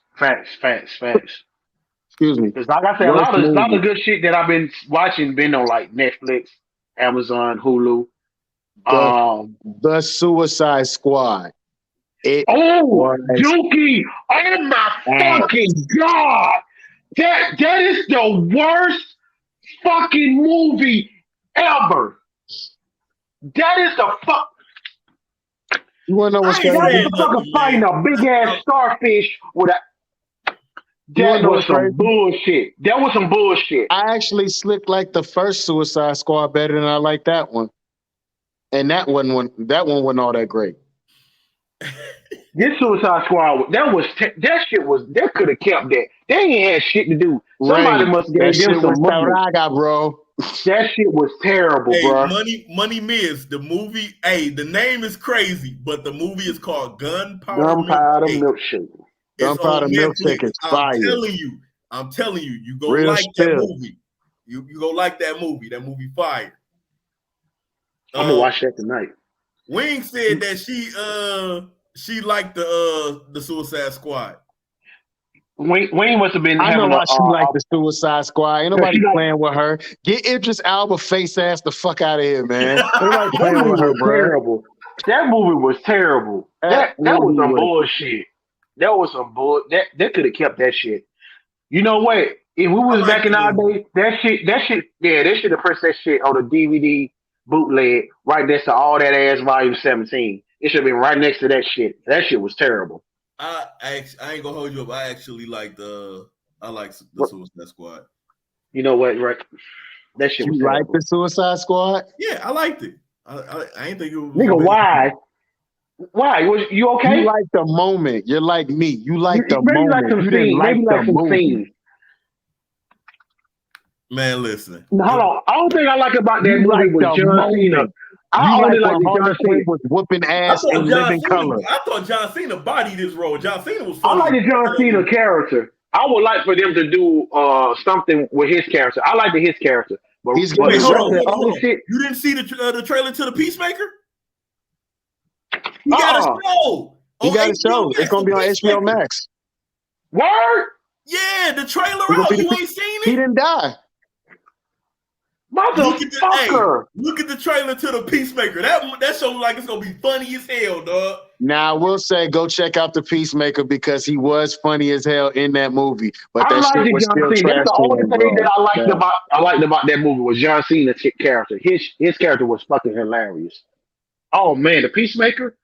Oh shit. Um, Yeah. Let me ask y'all this. Did y'all watch the 4 hours version of the Justice League? yes, And it was fire. the Why the whole fuck thing they didn't give us this shit? because they gave us Justice League first. That was bro. That four. Even though it's 4 hours, that shit was fire. DC. I don't know what DC. They've I been don't know what. trying to do. See, I'm gonna tell you, they gonna sneak. Nah, yeah, all right. I'm gonna tell you how they gonna sneak attack, man, with this motherfucking Flash movie that's coming out. Y'all know the Michael Keaton Batman is coming back, right? Yeah. He's Yeah. gonna be in the Flash movie, but so is the Ben Affleck Batman. Yep. But then they're coming out with the Batman, the dude that played in Twilight. He's Everything's the Batman. connected. That's a They about to Batman do from a different what universe. they about to do is they about to do to the DCEU what they should have did. Instead of trying to rush to compete with Marvel, they're going to actually build these guys up. So the Flash movie is going to be like a flashpoint where they about to get rid of everything you saw prior and then kind of redo everything over. Hold on, are we going to get Injustice? We Yep. might. It's in talks about Now, getting Injustice. if we get Injustice, that will be fire. Because even the fucking video game of Injustice was fucking fire. You talking about like the movie cutscenes? Yeah, that shit How was the video game is way more fire than the fucking that is crazy. Because Injustice, even the cartoon of Injustice, it was fire. fucking good. Yeah. Fire. They gotta figure that shit out. They gotta figure it out. If they if they do Injustice, especially that newer version, the 4 hour version of Justice League, that shit could be epic. Yeah, That shit could be epic. the Suicide Squad was trash can juice. Yeah, that was crap. That was doo doo. That was ass juice. It was Any good or bad scary movies that came out this year? no. I thought Quiet Place. I thought old was Quiet pretty Place. unique. Quiet Place 2 was terrible. Oh, Quiet Place 2? Halloween, they could have kept that shit wrapped up in toilet paper. Halloween was trash. Halloween was trash. I said, as far as horror movies go, the only movie I really rocked with, I can't call it horror, but it was a unique movie, was that movie Old. You know what? Oh? I stayed away from it because I didn't want to be disappointed. You're telling me I should go check it out? It's your typical M. Night Shyamalan movie, but M. Night Shyamalan. When they went to the beach. You talking about when they went to the beach? Yeah, but here's the thing. That shit was crazy. Here's the thing. The ending, it wasn't your typical ending. I would say that it had a decent ending to it that you could rock with. Yeah, what you thought what was going on wasn't really going on, but this shit could apply to some real shit. So it wasn't the typical M. Night Shyamalan ending. No, it wasn't that. It wasn't like what Shot said, that bullshit movie The Village when it turned out all of them motherfuckers was living in the nut house. No, it ain't Go nothing like that. send that blind young woman. How you gonna send a blind white woman? A decent ending. It gives you a decent ending that you. That is so un-American. How you gonna send a damn blind white woman to get some medicine? That is so un-American. That was fucked up. Sending that blind girl to get that medicine. Y'all should have been ashamed of yourself. But O was kind of crazy. That was some crazy shit. Yeah, O wasn't a bad movie at all. I'll tell you, hey, drink some or smoke some. You're gonna be like, yeah, you'll get into it with it. I guess I'll check it out. All right. Yeah, let's check it out. What you got shit else to do? All right. Yeah, O was kind of, yeah. It was okay. Yeah. It was okay. What else we got, man? All right, let's go ahead and let's get into what a lot of people been waiting to get into, man. Oh shit. We got the God. Okay, let's do some Cody talk. Let's do some shit. Yeah, sis gave us a green light for this shit. You gotta say, Cody talk, come up for air. Okay. What do we mean by that? Okay, it so is the season. Shy, for people, hold on. Shy, I'm gonna set it up for you. Cody talk, come up for air. As Slade DiBiase read, he said, what does that mean? Shy, what does that come up for air part mean? It means season of dick eating. All y'all niggas is dick eating. Y'all dick eating in the culture. I am so disappointed in the dick eating that is coming up in the culture for Cody. Just come up for air, bro. Like let's come up for air. Dick eating like y'all can't really breathe. You know like, what? Come up for air. I just want to say this as far as my people in battle rap culture. Y'all do know, right? I'm gonna put y'all on some game because I'm an old nigga. And I'm a shoehead. You know, I play video games. You know, not only I have a PlayStation, I have an Xbox. And in my shoes, right? I got Jordans. I got New Balance. I got some Felines. I got some Reeboks, you know. All I'm saying is, unplug yourself in the goddamn matrix. It is okay to like different shit in battle rap. It is. It's okay to like King of the Dot. It is okay to like RBE. It is okay to like You Aura the L. And you know what's funny, y'all? Y'all can even support the battle rap league that is in y'all fucking state right now before they even blow up. Shout out to my leagues down here in Georgia, Wartown, ABR, Battle Rap Society, even Forza County, even though I haven't been there because the owner is a weirdo. But what I'm saying is it is okay for people to like different shit. You can like WWE. You can like AEW. Hell, you can even like New Japan. You can like everything. It don't matter where it all is. You can like different shit. Everything matters. And especially in battle rap, we count everything. So this tell you what the problem is, though? Yeah, what's the problem? To me, I feel like the problem really lies on the fact that people want to be a part of one train. So if the train that they want to be a part of is the popular train, then they can say, I was always on this train. I was always on this side. People are too divided. I agree with you 100%, dog. You can like everything. I am a fan of battle rap. I am not a fan of a battle rap league. I am not a fan of a battle rapper. I am a fan of battle rap. I like what battle rap does. That's just me. If I feel like somebody, hell, it could be Calico from Detroit. I'm from Detroit. If Calico has a good showing, I'm gonna say he had a good showing. If he lose, I'm gonna say, yo, that man lost. That's just me. But for some reason, the majority of fans, because it's a small percentage of us that are fans of battle rap, period. Oh yeah, it's very small. The majority of the fans are fans of the league or are fans of the battle rapper. Exactly. And to me, it makes everything so convoluted and it makes everything so nasty. Oh, you watch them weirdos there. It's like, what are we doing? Like, why is we going out of our way to discredit one league or another. The one thing that I never understood is when people always will like, and it's a couple of them. I ain't gonna call them out by name, but I know who they are, and I've got into debates with them on YouTube, on Instagram, and when I had my old Twitter, and I am back on Twitter. But they will always talk this support Black-owned business thing, but in the breath of supporting Black-owned business, they'll take shots at RBE. So it's like, how are you really supporting Black-owned businesses when you're taking shots at RBE? So that's like, if you got a shoe company shot and Slay got a shoe company, I'm buying from both of y'all. I'm supporting Black-owned businesses. I'm not about to sit up here and say, oh, I'm buying Shy shoes, but I don't rock with Slay. That's not supporting Black-owned businesses. It's like, if you got enough energy in you that you got to sit up there and try to destroy another Black-owned business, but then you're screaming support Black-owned business, something is mentally wrong with you. You're stupid. You're talking out both sides of your neck. But Slade, go ahead, step in, brother.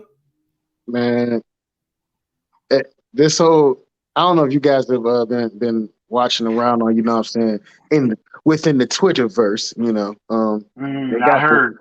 They got this crazy thing called Spaces now, you know what I'm saying? And folks get in there and just lose their mind and say crazy shit. Case in point, there's being a narrative painted by a lot of the battle rappers that are on URL. From, if you really want to just peel away the onion layers of bullshit, which is, if you don't battle on URL, your battles really don't mean nothing when it comes to coding talk. You know what I'm saying? And then why the fuck do we have a WOTY to begin with, right? This is another thing that I don't like. Why do we have a WOTY? You're having these women fight each other over one position when champion of the year, if I'm not mistaken, is for battle rap. It's for battle rappers, not male battle rapper versus female battle rapper. So let's segregate them. Why couldn't a woman be champion of the year? So now y'all having them battle each other. It's just a thought I had. I don't know. You know, hold on. Don't boxing got different weight classes? Yeah, this is right. This is right. But this ain't boxing. They all get ready the same way. That's my point. Get ready the same way. That's my point.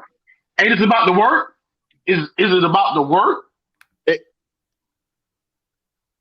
It's just the URL award. There we go. Hold on. You know what? And it's funny. Shout out to C.O.T.Y. What's up, bro? My old 7 brother. What's going on? It's funny that you say that, because shout out to Nords. I've been watching him for the last week and a half, and he basically been kind of saying that. I really don't want to put that on champion, because I know what Jay Black heart was when he started the champion. It wasn't really just to be like, here, I want to give y'all a bunch of money. I want to give y'all something to where we want better battles. Yeah. We want better performances. We want y'all 100% of what y'all put out, no matter where do y'all go. It doesn't matter if you're on this league or that league or whatever. As long as y'all producing and putting in the work, I feel like you should be rewarded for the work that you're doing, no matter what league you're in. So here's the money. And thank you. And that was the reason why Jay Black created this. And this is the why the fans donate to this, is because we see you out here working. It didn't matter what league you was on. We saw you. Listen. And shout out to C.O.T.Y again, because he said they sit in spaces and they say no other league counts, only URL. I swear, yo, Ray, that's what they do, bro. For real. Here's the they problem. Call every other league the G League. You know, but here's the problem. You know who started that? You know who's to blame for that? The fans. The fans said years ago, if it's not on URL, it don't count. Smacking them heard the fans say that, and they ran with it. Now you have the battle rappers that's on URL amplifying it. We have to listen. We have to take responsibility for the fact we said that. We got to take responsibility, because as the fans, we kept screaming, if it's on URL, if it's not on URL, it don't count. Now we created a monster. Now we don't know how to control the monster. The same thing that happened with Dr. Frankenstein in his creation, Frankenstein. When he couldn't control him no more, Frankenstein killed his master. He killed his creator. We sat up there and kept saying, oh, if it ain't on URL, it don't count. It ain't URL, it don't count. And now they ran with it. The battlers are amplifying it, and then it took off from there. LL Cool J has another point right here. Boom. 80% of URL stars are not good outside of the URL. That is a fact. 80% of them, and 80% of them are not good in a small room either. So they're gonna go over there. They're gonna go over to another league, a smaller league. Supposedly, they'll take somebody who's out here making their name, but they haven't been on URL yet. They'll take them for a bag, get their ass kicked, and then they little safety cushion to fall back on is, oh man, we weren't taking it serious. No way, man. I was over there at, you know what I'm saying, Bob the Builder League. Don't nobody give a fuck about that. Like, you serious, nigga? I paid 3 G's for that. You know what I'm saying? That was a down payment on something the other. But it's still an L. Here's the thing. Yeah, it's an L. It's still an L. Here's the thing, and my thing is this: for surf, if you want to use the term, it's like basketball. Let's use it across the board. It's like basketball. You got home games, you got away games. People don't make the playoffs based on how many home games they won. They make the playoffs based on how many games they won. Period. Not what they did away. Not what they did at home, period. If you're going to sit up here and travel, then guess what? That battle exists. If it's on camera, if it's uploaded to YouTube, it exists. It exists. I don't want to hear somebody battle at somebody's backyard league and it was only 5 people there and somebody in the background was barbecuing. I'm not trying to hear that, because all of y'all, there we go. All of y'all wanted more than anything is for it to go back to the essence. Let's go back to the streets. But then when you got places like RBE doing street battles, oh, it wasn't enough fans there. Y'all pick and choose when y'all want this quote unquote street element, and when y'all wanted to go back to the streets. But then when somebody does something like, oh, well, we gonna have y'all battle around a whole bunch of Caprice classics or something like that, all of a sudden, oh, that wasn't professional enough for me. Come on now. I just don't like the downplay of people hard, because like I say, when I look at A-Ward, that's not a time I haven't seen A-Ward not give 110% on any fucking league. Small leagues, big leagues, whatever. I've seen this, win, lose, or draw, A-Ward gives his all with any league that he get booked in. And I wish a lot of battlers, would think like that and do that. But, we're in a time now, like you say, with these new fans, it's like it's URL and nothing. And people don't realize, like, man, it's been other shit been going on way before even URL even exists. A lot of these stars that's just quote unquote supposed to be URL stars are not homegrown bred URL. All these guys don't came from somewhere. A lot of these guys don't came from grind time. Don't came from Loaded Lux League. You know what I'm saying? So it's just like, salute URL what they try to do, but we just got to stop this shit, man, because now this shit is just getting corny. I'm not going to downplay what A-Ward did this year. He done an amazing job. For him to do what he do and not be on URL and have his name buzzing the way his name is buzzing is fucking amazing. Well, let's check the resume. I'm not for the downplay. That's the case. Then I'm not for the downplay what Charlie Clips did when he battled on RBE, when he battled Big K. True. And when he battled A-Ward on another league. True. You're not for the downplay. If this shit is part of the culture, it's part of the culture, and this shit is gonna count. We gotta stop this shit. I think somebody wanted to come on. What's the criteria for champion of the year? It's like 6 different. I don't know. Right? I don't know because I got it right now. I got the criteria right here. Give me 1 second to pull it up, brother. I got you right here. I think Coogee said he wanted to come on. You could have. Yeah, I know. I just text Wing. I'm trying to figure out how to send the link. Send the link. Yeah, we're gonna try to send the link for you, Coogee, to get on. Okay, so here we go right here. This is the criteria. This is the criteria right here. Strength of schedule. Shout out to Miss BA. We were having to talk about that this morning. The level and difficulty of a battler's opposition in 2021, excuse me. How hard was their schedule? List of ops, wins, losses, and frequency. Frequency is how much you're battling, right? So that's strength of schedule. Yeah.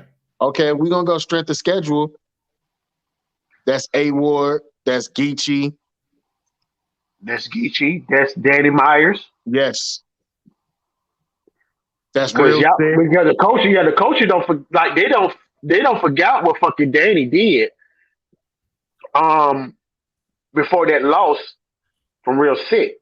Yeah. And he definitely rebounded himself from that, but it was just like when he took that loss from Real Sick, it just like it dropped them like kind of like out of the face of the earth as far as in the running.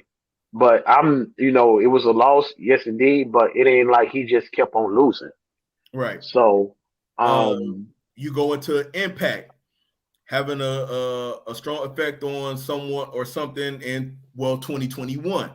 A battle rapper that had a strong effect on the culture, possibly shifting the culture, gained a lot of momentum. We can make that argument with A-Ward did with Ill Will at the RBE event, where a lot of people said was considered a Battle of the Year candidate. We can also shift the fact that you have everybody on Spaces spending 6 to 7 hours talking about why this man should not why he should not be considered. That's impact. When you have battle rappers spending that much time trying to discredit why you shouldn't be on there, that's impact. That is impact. Coogee, hit the link if you want to come up. Bruh. Now, okay, so, but at the same time, right, we're having impact. Another thing that y'all have to throw in there with all of these categories before we even go any further, does having losses knock you out of the runnings for anything? I don't think it knocks you out. I don't think it knocks you out, but I think it knocks you out. Here's the thing. Me personally, I don't think it should knock you out, but it doesn't, for some reason, and this is just my personal opinion, they will try to sweep certain losses under the rug. Yeah, I agree. I agree with that. Because with impact right here, like what you're talking about, you could put Easy in there. The impact that his battle with Chess has had on the damn culture. Yeah. Come on, man. Yeah. What Easy's schedule was this year? He had Chess. He had T-Top. He had T-Top. He had K-Shine and T-Rex. Shit, you know what? Okay, now compare that to Sue Surf. Sue Surf, I don't even think will make top 10. Well, let's keep going. Consistency. Yep. Conformity in the application of something, typically that which is necessary for the sake of logic, accuracy, or fairness. A battle rapper that shows up for every battle, that maintains high quality in every battle. How many battles do you need to have to be considered for champion of the year this year? Yeah, and that what pissed me off with Calico. That what really pissed me off with Calico about what he talking about. He wanted this trilogy, the trilogy with him and Surf. Like I just felt like, bro, like really, if you want to say Surf won, if you want to say Calico won, it was really a debatable. It was really kind of a debatable battle. But once you put it out there, it just kind of seemed like you basically getting Surf to win, and he's riding that.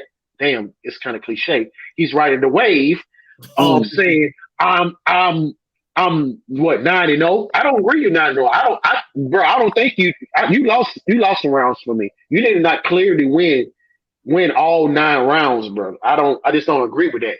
But it's kind of hard to defend that when Calico like, okay, well, you know what, it is what it is. Let's go ahead and go for the trilogy. And see, even that right there segues into the next criteria: moments. The fact that you had Calico admit, all right, I took the L, so let's do a trilogy or whatever. That's a moment. After all that craziness you was doing, you finally come out the cut and say he gave me an L. A very brief period of time of importance. Undeniable instances that are highly memorable, and very good.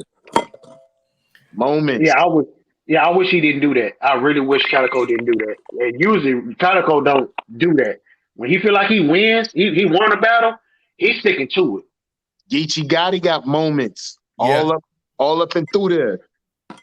The fact that, man, don't even get me started. The fact that him and Rum Nitty were in a damn tournament and they split the cash, they split the extra cheese and the whole thing down the middle at the end, and they showed everybody in battle rap how a squad is supposed to move so that everybody can move forward. That's impact. These moments, this bruh. Then we go into material. Mm-hmm. Listen, hold on. we got Coogee up. So listen, let me go ahead and get this off the screen for a second. All right. Yo. What's going on, Say what's down, Coogee? Yo, boy, nigga, I ain't seen you in a minute, nigga.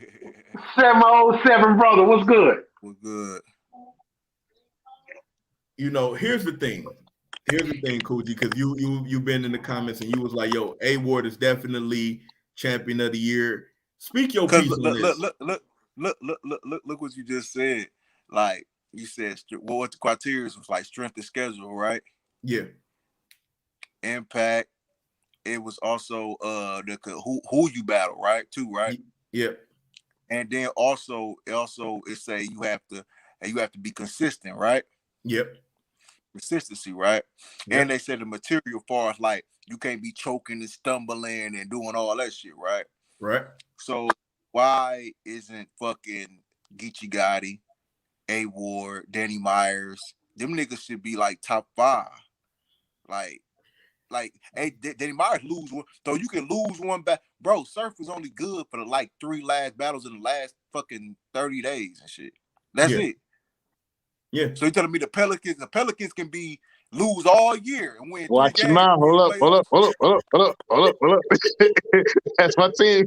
He was another team, Coogee. Okay, what about fuck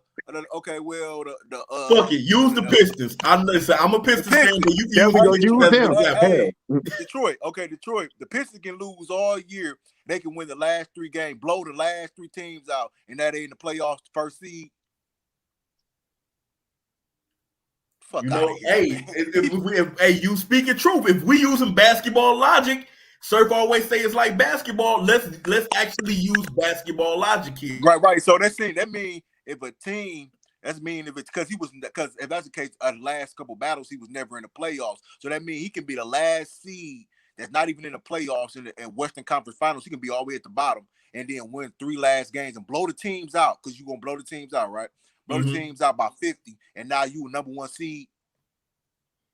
That shit, yo, this shit weird this year. So you telling me basically, I want to say they said something like you got to have 3 good battles or 3 complete battles this year and have all of that criteria that can be considered for coding. So you telling me you can get washed for the rest of the year? Yeah, and you can have 3.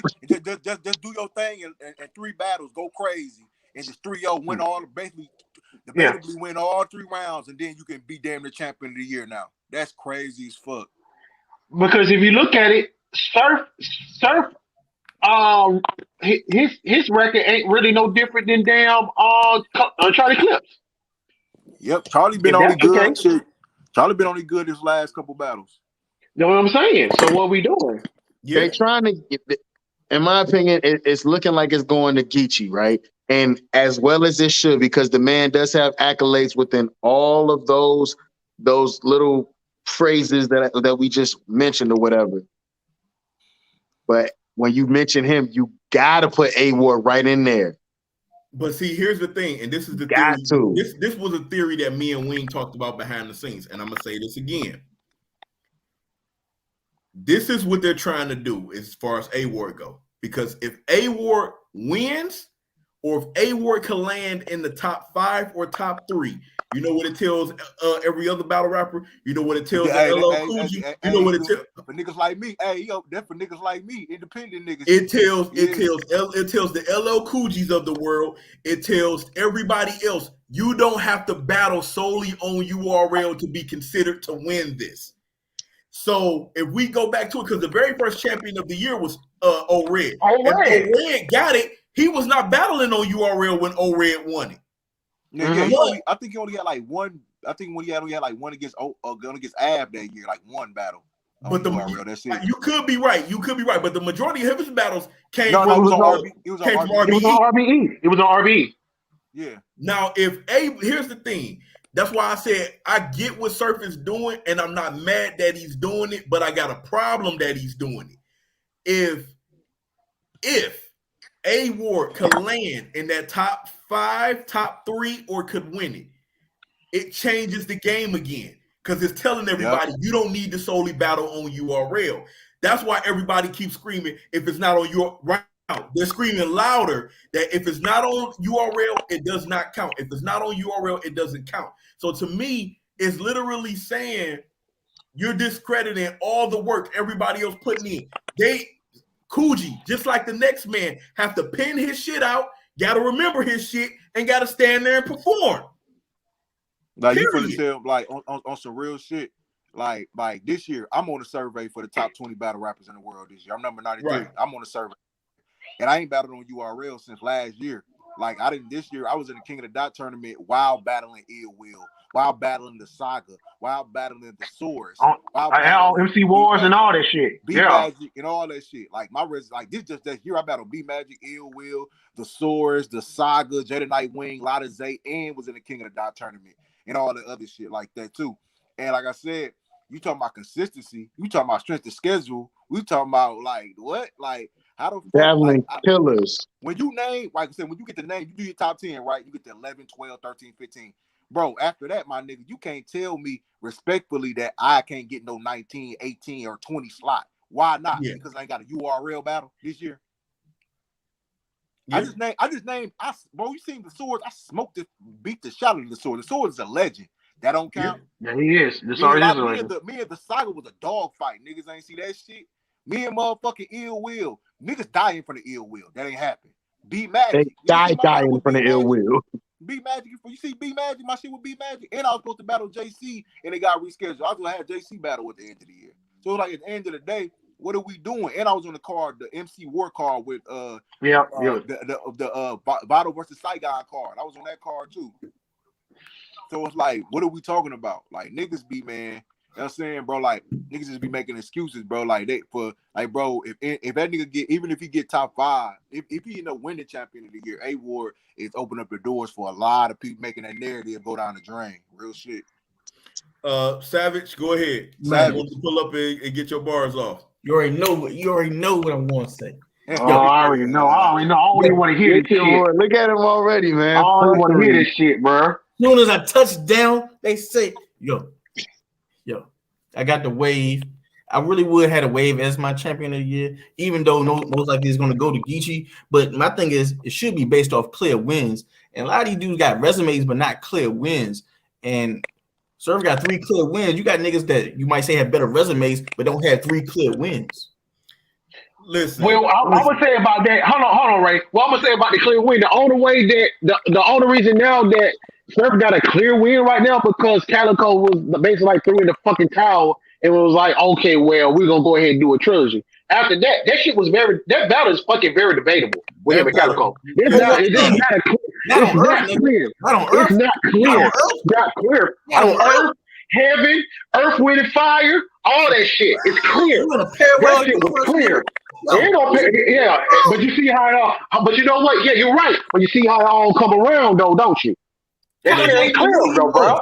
That shit it's not clear. And Calico would have said Calico, if Calico would have kept that same energy, if Calico would have kept that same energy like he kept with fucking Hitman, we wouldn't be having this fucking discussion to where now. He said he lost.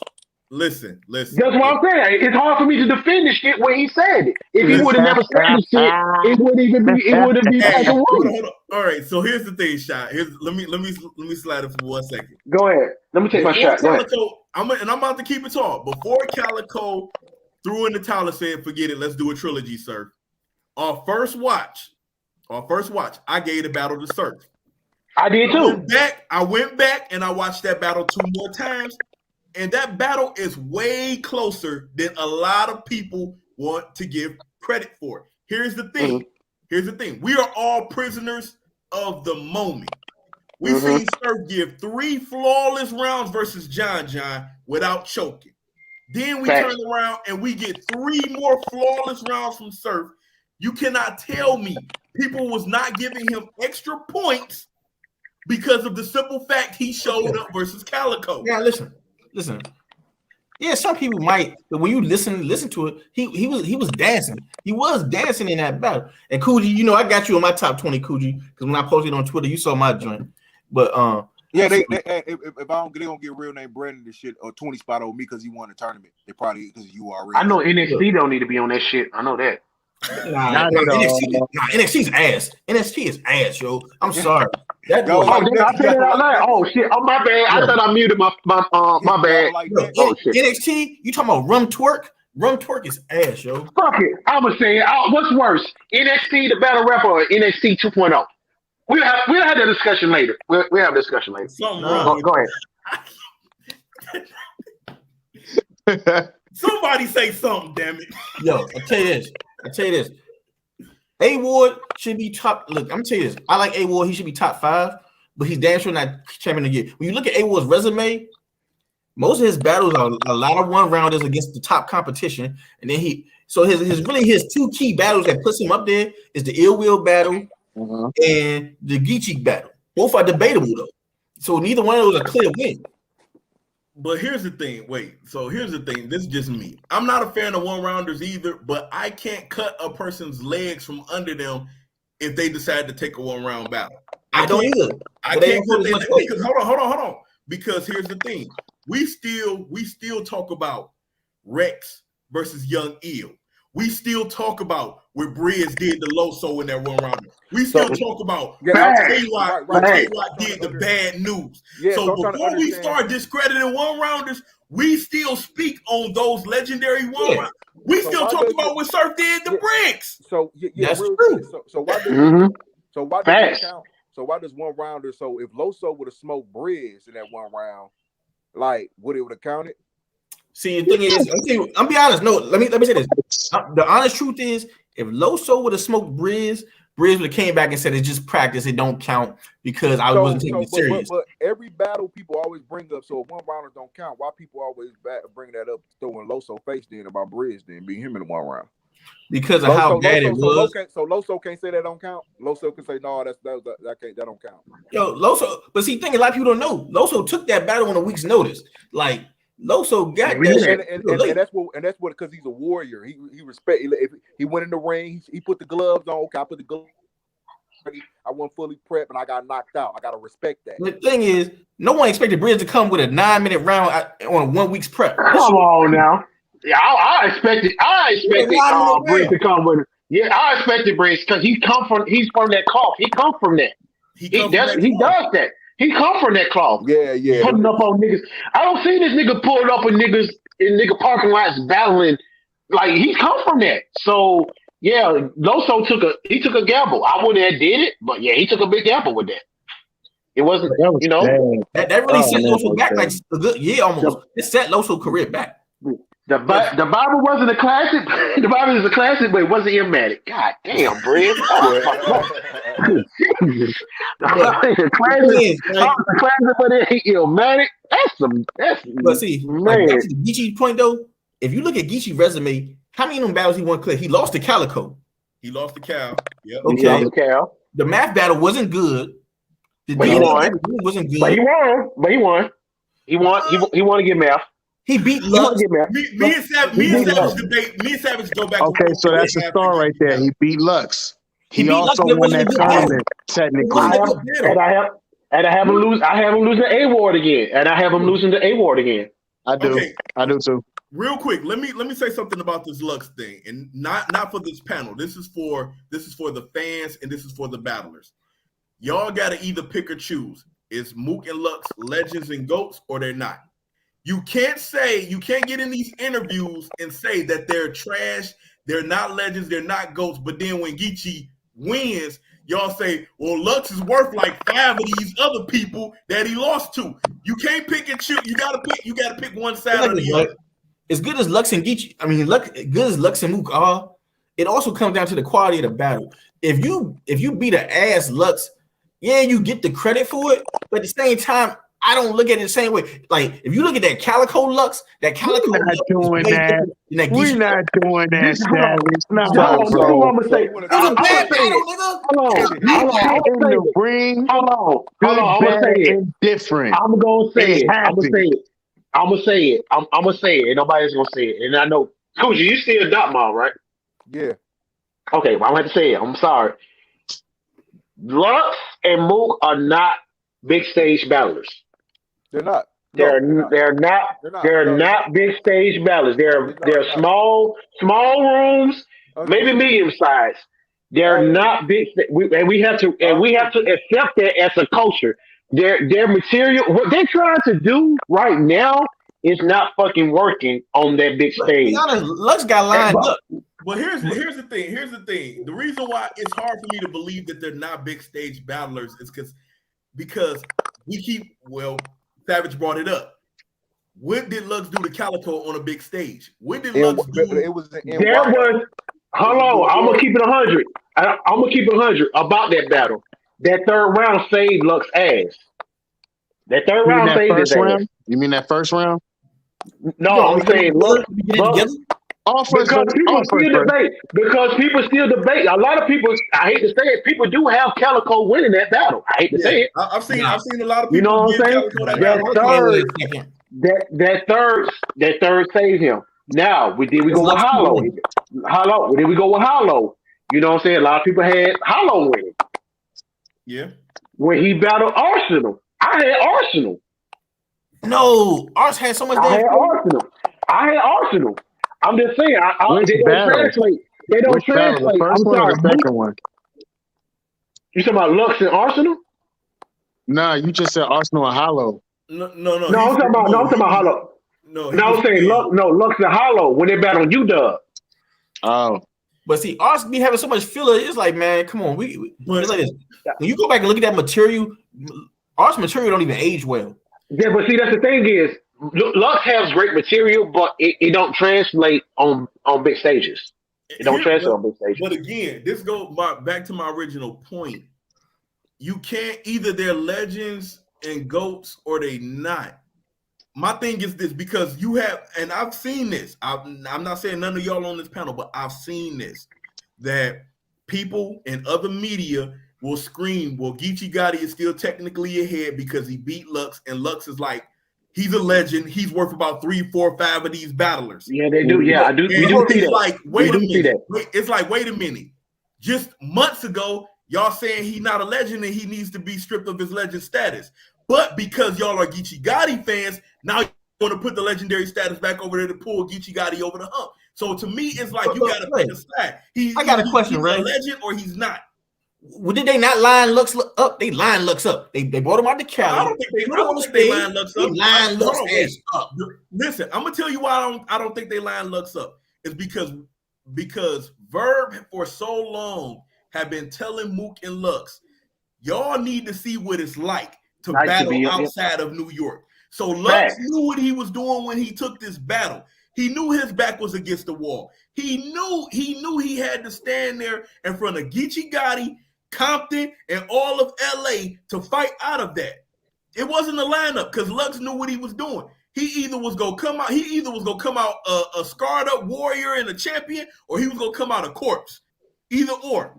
That was the only two choices that Lux had when he took that battle. That's why everybody was so impressed, even though people saying A-Ward and Gotti Part 2 is debatable. They said A-Ward stood in front of Gotti in Compton on his own league and made that battle debatable. Don't get me wrong. I was seeing the tweets before I came back on Twitter when Geechee Gotti said, I got that, nigga. I told y'all. Nigga, no, you didn't. That battle. No, you didn't. I actually edged Geechee. I did edge Geechee that battle, but it's definitely debatable. Yeah, because I'm gonna say this because Geechee actually rapped longer than A-Ward. He had to do that. Also, I give A-Ward this. This is where I might give the battle to A-Ward, because if you book, it's like the whole John and Ace thing. If you book the battle on your league and on your platform, and you have gonna get the fuck up out of here, and you don't beat a nigga clear, you gotta take that L. So I can see giving A-Ward the victory. Because I A Ward got that A battle. Ward. I got A-Ward. I got A-Ward battle. Got that battle. Yeah, I edged So then- A Ward. so let me ask y'all this question then. Got he winning because it's a great battle and It's the a battle dope battle. So let me ask y'all this question right then. If everybody got A-Ward winning, how are we still saying Geechee is going to be champion of the year? If Geechee has all these battles that we just said he lost or debatable. That battle still has impact. That battle still has impact because it's a rematch and it's on Geechee's lead and it's a debatable. White boy stood up there in front of Compton and the crib. Like, I'm sorry. It still has impact. But to answer your question, Savage, the reason why is because, again, what Surf is doing, and again, I salute him for what he's doing because it's a slick ass move. But he already knows that if that belt is put on A Ward's shoulder, it tells every other battler you do not need to sign a URL contract to battle on URL to be considered the #1 battler in the game. Oh yeah, that's true.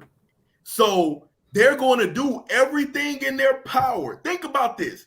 Jack Boy Maine went from discrediting Surf, saying you got a group of writers, to teaming up with Surf and saying, yo, A Ward ain't doing enough. All within the same A Ward just called out Hollow on Twitter. A Ward just called out Hollow. He called out who? Hollow. I wouldn't mind that battle. I think that would be. I wouldn't mind. Yeah, that'd be a dope battle. But speaking of A Ward to Twitter, listen, y'all. And listen, I'm a fan of Nun. Shout out to Nun. But listen, y'all.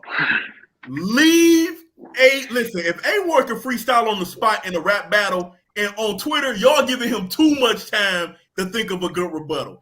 Leave A Ward alone. Let me pull this up. Leave Aaron alone. What I want to know is Nun wrote, God is good, and A Ward is still scared of URL. Good morning. A Ward replied and said, URL has thrown 16 events since you battled Quest. Average 6 battles per event. That's 96 battles. 2 battlers per battle. That's 192 slots. That's 192 slots. They have booked and paid performers over you. Sounds like they're scared of booking you. Y'all. Jesus Christ. Damn. Let me drink to that. Jesus. Juice. Leave A Ward alone. Leave A Ward alone. Y'all gotta think. Y'all gotta think that because don't get me wrong. I think him and Nun to be a fire battle. But y'all on Twitter, leave that man alone. Just leave him. Like honestly, I agree with A Ward though. If you leave him alone, everything that A Ward is doing, I kind of agree with him for the simple fact is this: if you built your profile up to this point, and then you come in and you take a lower tier battle, unless it's a major look like a gnome, like Loso got against Scotty, it's really a deficit because then they marking you down. And once they mark you down, then you start getting these lower tier battles. And then look at JC. Because JC is taking so many lower tier battles, it's hard for him to actually get them upper echelon battles, even though he has that skill. Right. And he's about to get cooked by Sharon. So after Sharon beats him, then it's going to knock him even more further down. Who about to battle Sharon? JC battled Sharon on the 8th. What the fuck wrong with this? Never mind, man. Never mind, man. That nigga pissed me off, bro. You be pushed. Listen. Go. And Herb is battling easy on the 29th. Listen, all I gotta say is this, man.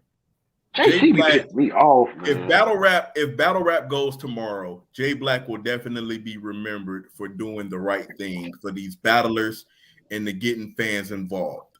What I don't like is the fact that you now have battlers trying to dictate how this is supposed to go. They're trying to the narrative now because the narrative is already out there that basically they're trying to say that champion is basically a URL award. Yeah. It's a URL award. Let's just call it fast. Come on, man. That's what they've been saying. That's the narrative been out there. I hate that for Jay Black because I know that wasn't his intention.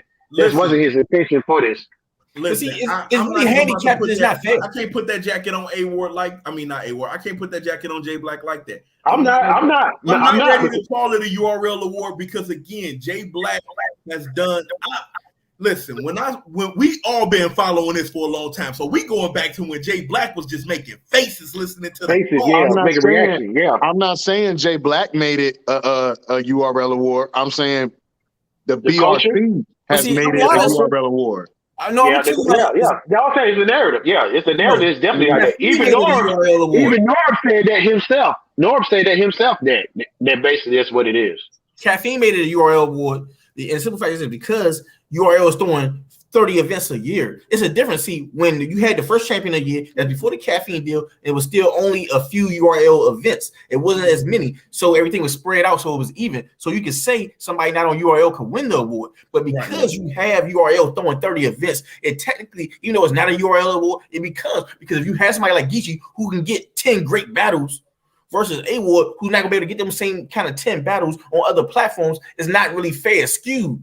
So it's really kind of fucked up if you really think about it, because it makes it so, bam, I can just line all these battles up and you can't. And we freeze you out from coming to URL and you can't get these battles. Now you only can take these small league battles, and then you're gonna have the battle rappers themselves get on here and down talk it. Like when they were in the spaces yesterday, they saying, yeah, I go take these battles against you in a barbecue award, but I'm just practicing, so I don't really care. So then when you have people looking down on the battles as throwaways, now you're discrediting this man's wins. That's bullshit. So then in turn, it's only like he got 3 good battles, the rest of them are throwaways, and now you got somebody else with all these battles up here on caffeine. That's bullshit. That's bullshit. Yeah, but this is the era. This is the era that we in right now. You know what I'm saying? When people don't do their due diligence and really go out here, and when people don't go out here and really just go out here and study and understand this culture, man, this is the type of shit that we gonna get. Because we got too many new fans, and new fans, they don't care about the then. They care more about the now. What's hot, what's popular. Because nobody pretty much don't want to be the one. Nobody wants to be like, no, that ain't what it is. Everybody's trying to be at the cool table right now. That's what it is. Everybody want to be at the cool table. Yeah, I'll just say that. So a bunch of schmeat slobbing. I really want y'all to come up for air, bro. Like, serious. Come up for air, bro. It's okay. It's okay to have a difference of opinion. It really is. It's okay to have a difference of opinion. It's okay to say that Geechee Gotti lost to A Ward again. It's really okay to say that. This is my question. So let me ask you this, but if we saying Geechee lost all these battles, how can we call him champion? I can't call somebody champion who don't have that many clear wins. Okay, so this is my thing. I just said that a little bit earlier. Are losses taking away from your situation? I feel like it should be based on wins. If we're talking about battler of the year, how can you be battler of the year and you don't have the most clear wins? I'm sorry. Listen, that should matter. Because at the end of the day, I don't want to say it, but it feels like popularity plays a bigger role in this, man. Even though we have the criteria, Slade read off the criteria, we went through the criteria, popularity still plays a bigger role in this. And I don't want to say it, I don't want to admit it, but it does. But I remember Jay Black saying that wins was the most important thing. So if niggas not winning, how are we gonna call them a champion? But here's the thing: Jay Black is only 1 vote. You gotta also, if you can tell me you can multiply Jay Black 5 times and then it's 5 different Jay Blacks voting, then we have a legit argument here. But if Jay Black is saying, like, so let's say for argument's sake, Jay Black say, okay, boom, I got A Ward. And then off the top of the head, I'm trying to remember all the people that was on the panel last year. France from Let's Talk Battle Rap say, I got Gotti. And then Polo from Black Compass say, I got Gotti. And then Tone Bro say, I got Gotti. And Bad Money, shout out to Bad Money, he say, I got Gotti. It's only one thing.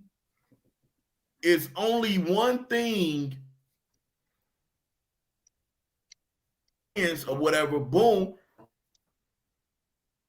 Are you freezing, Ray? You freezing. And try to insult their intelligence to say that they're going to vote for the popular man or anything like that. But we will be fools not to pretend if popularity does not play a role in this.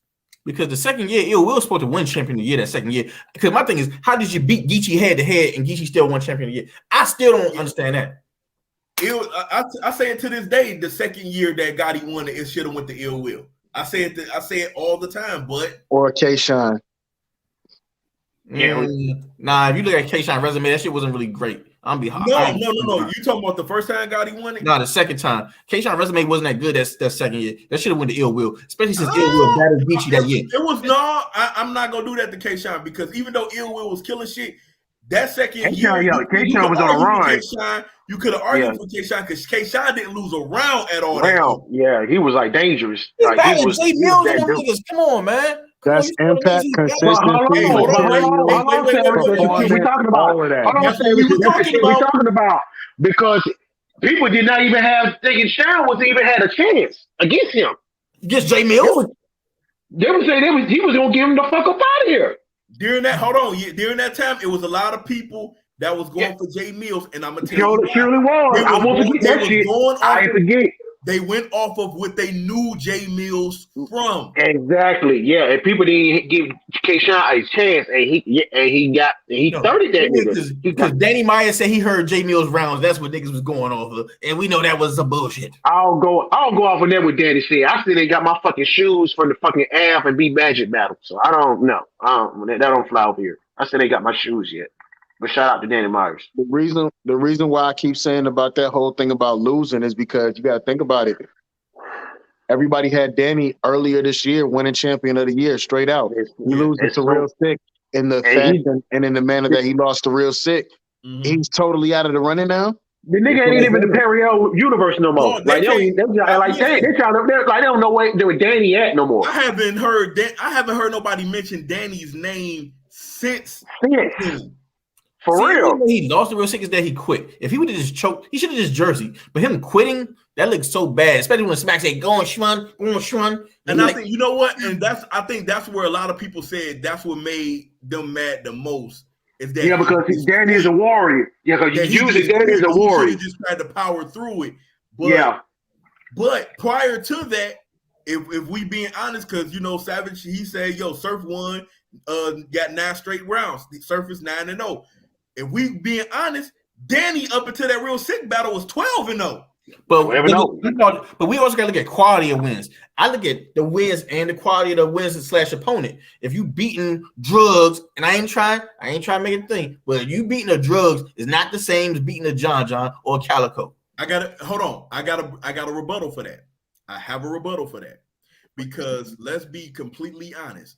People half of the battle rap community never spoke XL name, but ever since this year, A-War has been sniffing that champion of the year. Everybody has had XL's name on their lips because they keep saying, well, A-War lost to XL this year. A-War lost to XL this year.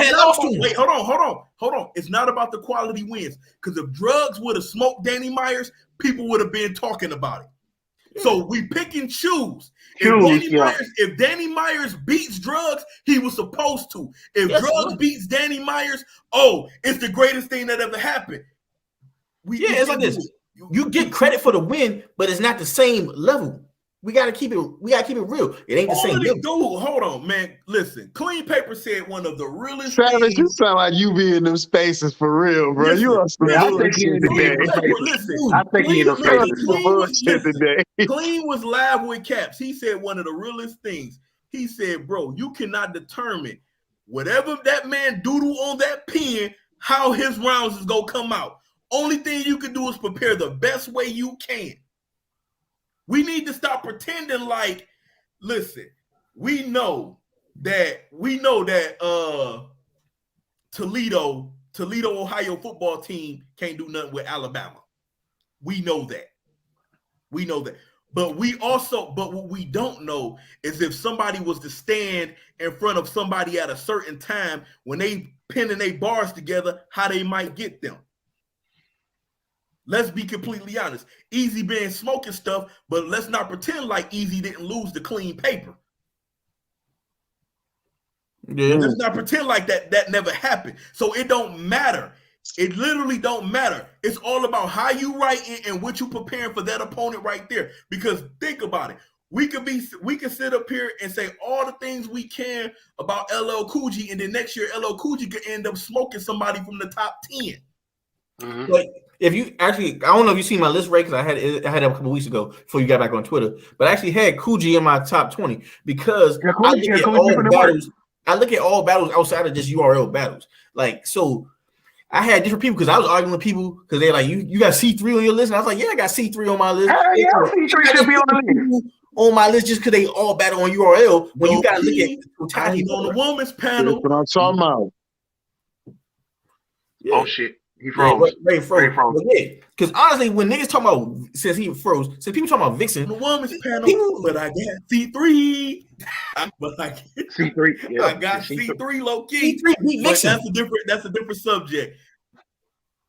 That's a different subject. Good luck to the women because y'all got y'all work cut out for y'all just like I got y'all work cut out. That's it. That's bullshit. I got y'all work cut out. Vixen, I'm gonna be sick because Vixen has lost more than she's won her big battle. I don't think Vixen gonna get it. I don't really think it's gonna be cut and dry. It's not really cut and dry for the women. But this is the thing. Vixen said some real shit. She said it in the KCJ battle, or I think she said it in the face-off. She say, we both had a bad year this year, so neither one of us is considered. Exactly. Yeah, because they both lost it. Because Vixen lost to C3 to 30 in that ass. Also, Casey done took a rack of L's this year. My female champion is 40. It'll be 40 or C3. Now they might not give it a 40 because they say she hasn't had enough battles, quote unquote. But her battles that she's had with the one rounders, and I count one rounders for females more than I do for the males because of how many battles they don't get. And she smoked Loso, and Dan Loso we get his ass kicked in these one rounders if you think about it. Oh yeah, he did. Yeah, she did. Yeah, she did beat him that one round. And then that video was hot as fuck too, man. God, all about the pass. We not feeling coffee. Coffee might be my second choice behind 40 and C3. I had coffee. I had coffee as my number one, but the setback was how that Miss Hustle battle. Yeah. I just feel like that battle. Only setback. I just feel like that battle didn't finish. Listen, other than that, coffee is my number two. Coffee, but C3 was cooking this year. It's gonna be hard. It's gonna be hard for the ladies this year. For that panel, it's gonna be hard. Playing with Lady Flames too. Stop playing with her too. Lady Flames been putting in work too. Flames is in my top 5. I'm shutting up. The ladies. I don't even want to get into that. I don't even want that smoke. They got it. That shit gonna be real controversial. I think with whoever they pick, it's gonna be controversial. It's gonna be controversial like it was last year. But before we get up out of here, man, is there anything that anybody else want to add? Like, Slade, anything you got, brother?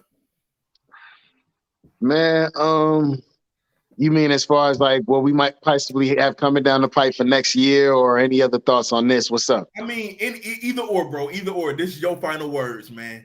Final words for today. First of all, fellas, this was a great show. You know what I'm saying? Turn up within the turn up. Secondly, yeah, everybody, y'all stay safe, you know what I'm saying, during the New Year's Eve, New Year's Day situation, you know what I'm saying? Get with your family, you know what I'm saying, and try and get into that new situation, which is the new year. Go get you some money, man, you know what I'm saying? You feel me? And as far as the Breakdown crew and We the People TV, you know what I'm saying, me specifically, Slave DiBiase, just expect more, man. We got some things coming. Just don't be shocked if things just start to pop. You feel me? You know what I'm saying? Y'all go ahead, bro. Savage, any final words? Savage Vandross on Twitter and YouTube. My YouTube channel just passed 30,000 views. So, we starting to do some numbers. So, man, if you ain't subscribed to my YouTube. I got some more shit dropping. I'm working on some things. I'm working on this project. I got a few things in the works. But, just get fuck with your boy. Sha Brown. I just want to thank y'all guys for coming up and doing this portion of the Chop Shop. I haven't done this portion in years. I originally did this. It was with Jay Banks, Alf, AJ Grant. Salute to my bros. I really appreciate y'all coming up, making this a real dope show. Salute to my sis Wayne. She been hitting me in the head doing this for a while now. I'm really glad of how it turned out. I wish we can probably definitely do more of these. If people really feeling this segment of the Breakdown crew, definitely, bug Wayne on Twitter, hit her up, hit me in the inbox, whatever. I'm hoping that 2022 would definitely not be a remix of the last couple years that we've been having. It's my daughter in the back, y'all. She's my baby. Other than that, hoping good battles, good music, dope movies. Anybody that has a Air Jordan 1 bread pant leather in a 9.5 or 10, please holler at your boy. And salute to Danny Lux. Y'all continue to support Danny Lux. She Facts. is the MVP. She is the MVP of the fucking breakdown crew, man. She been holding us down by the motherfucking chicken. I love me some Danny. And other than that, man, hopefully we'll do this again, man. You know, salute to y'all, man. Yo, that's the show. And the humble words of my boy Chris Page, man. It's millions out there. Just find a way to put your name on it. Enjoy the new year. We'll be back again. Peace. Wow.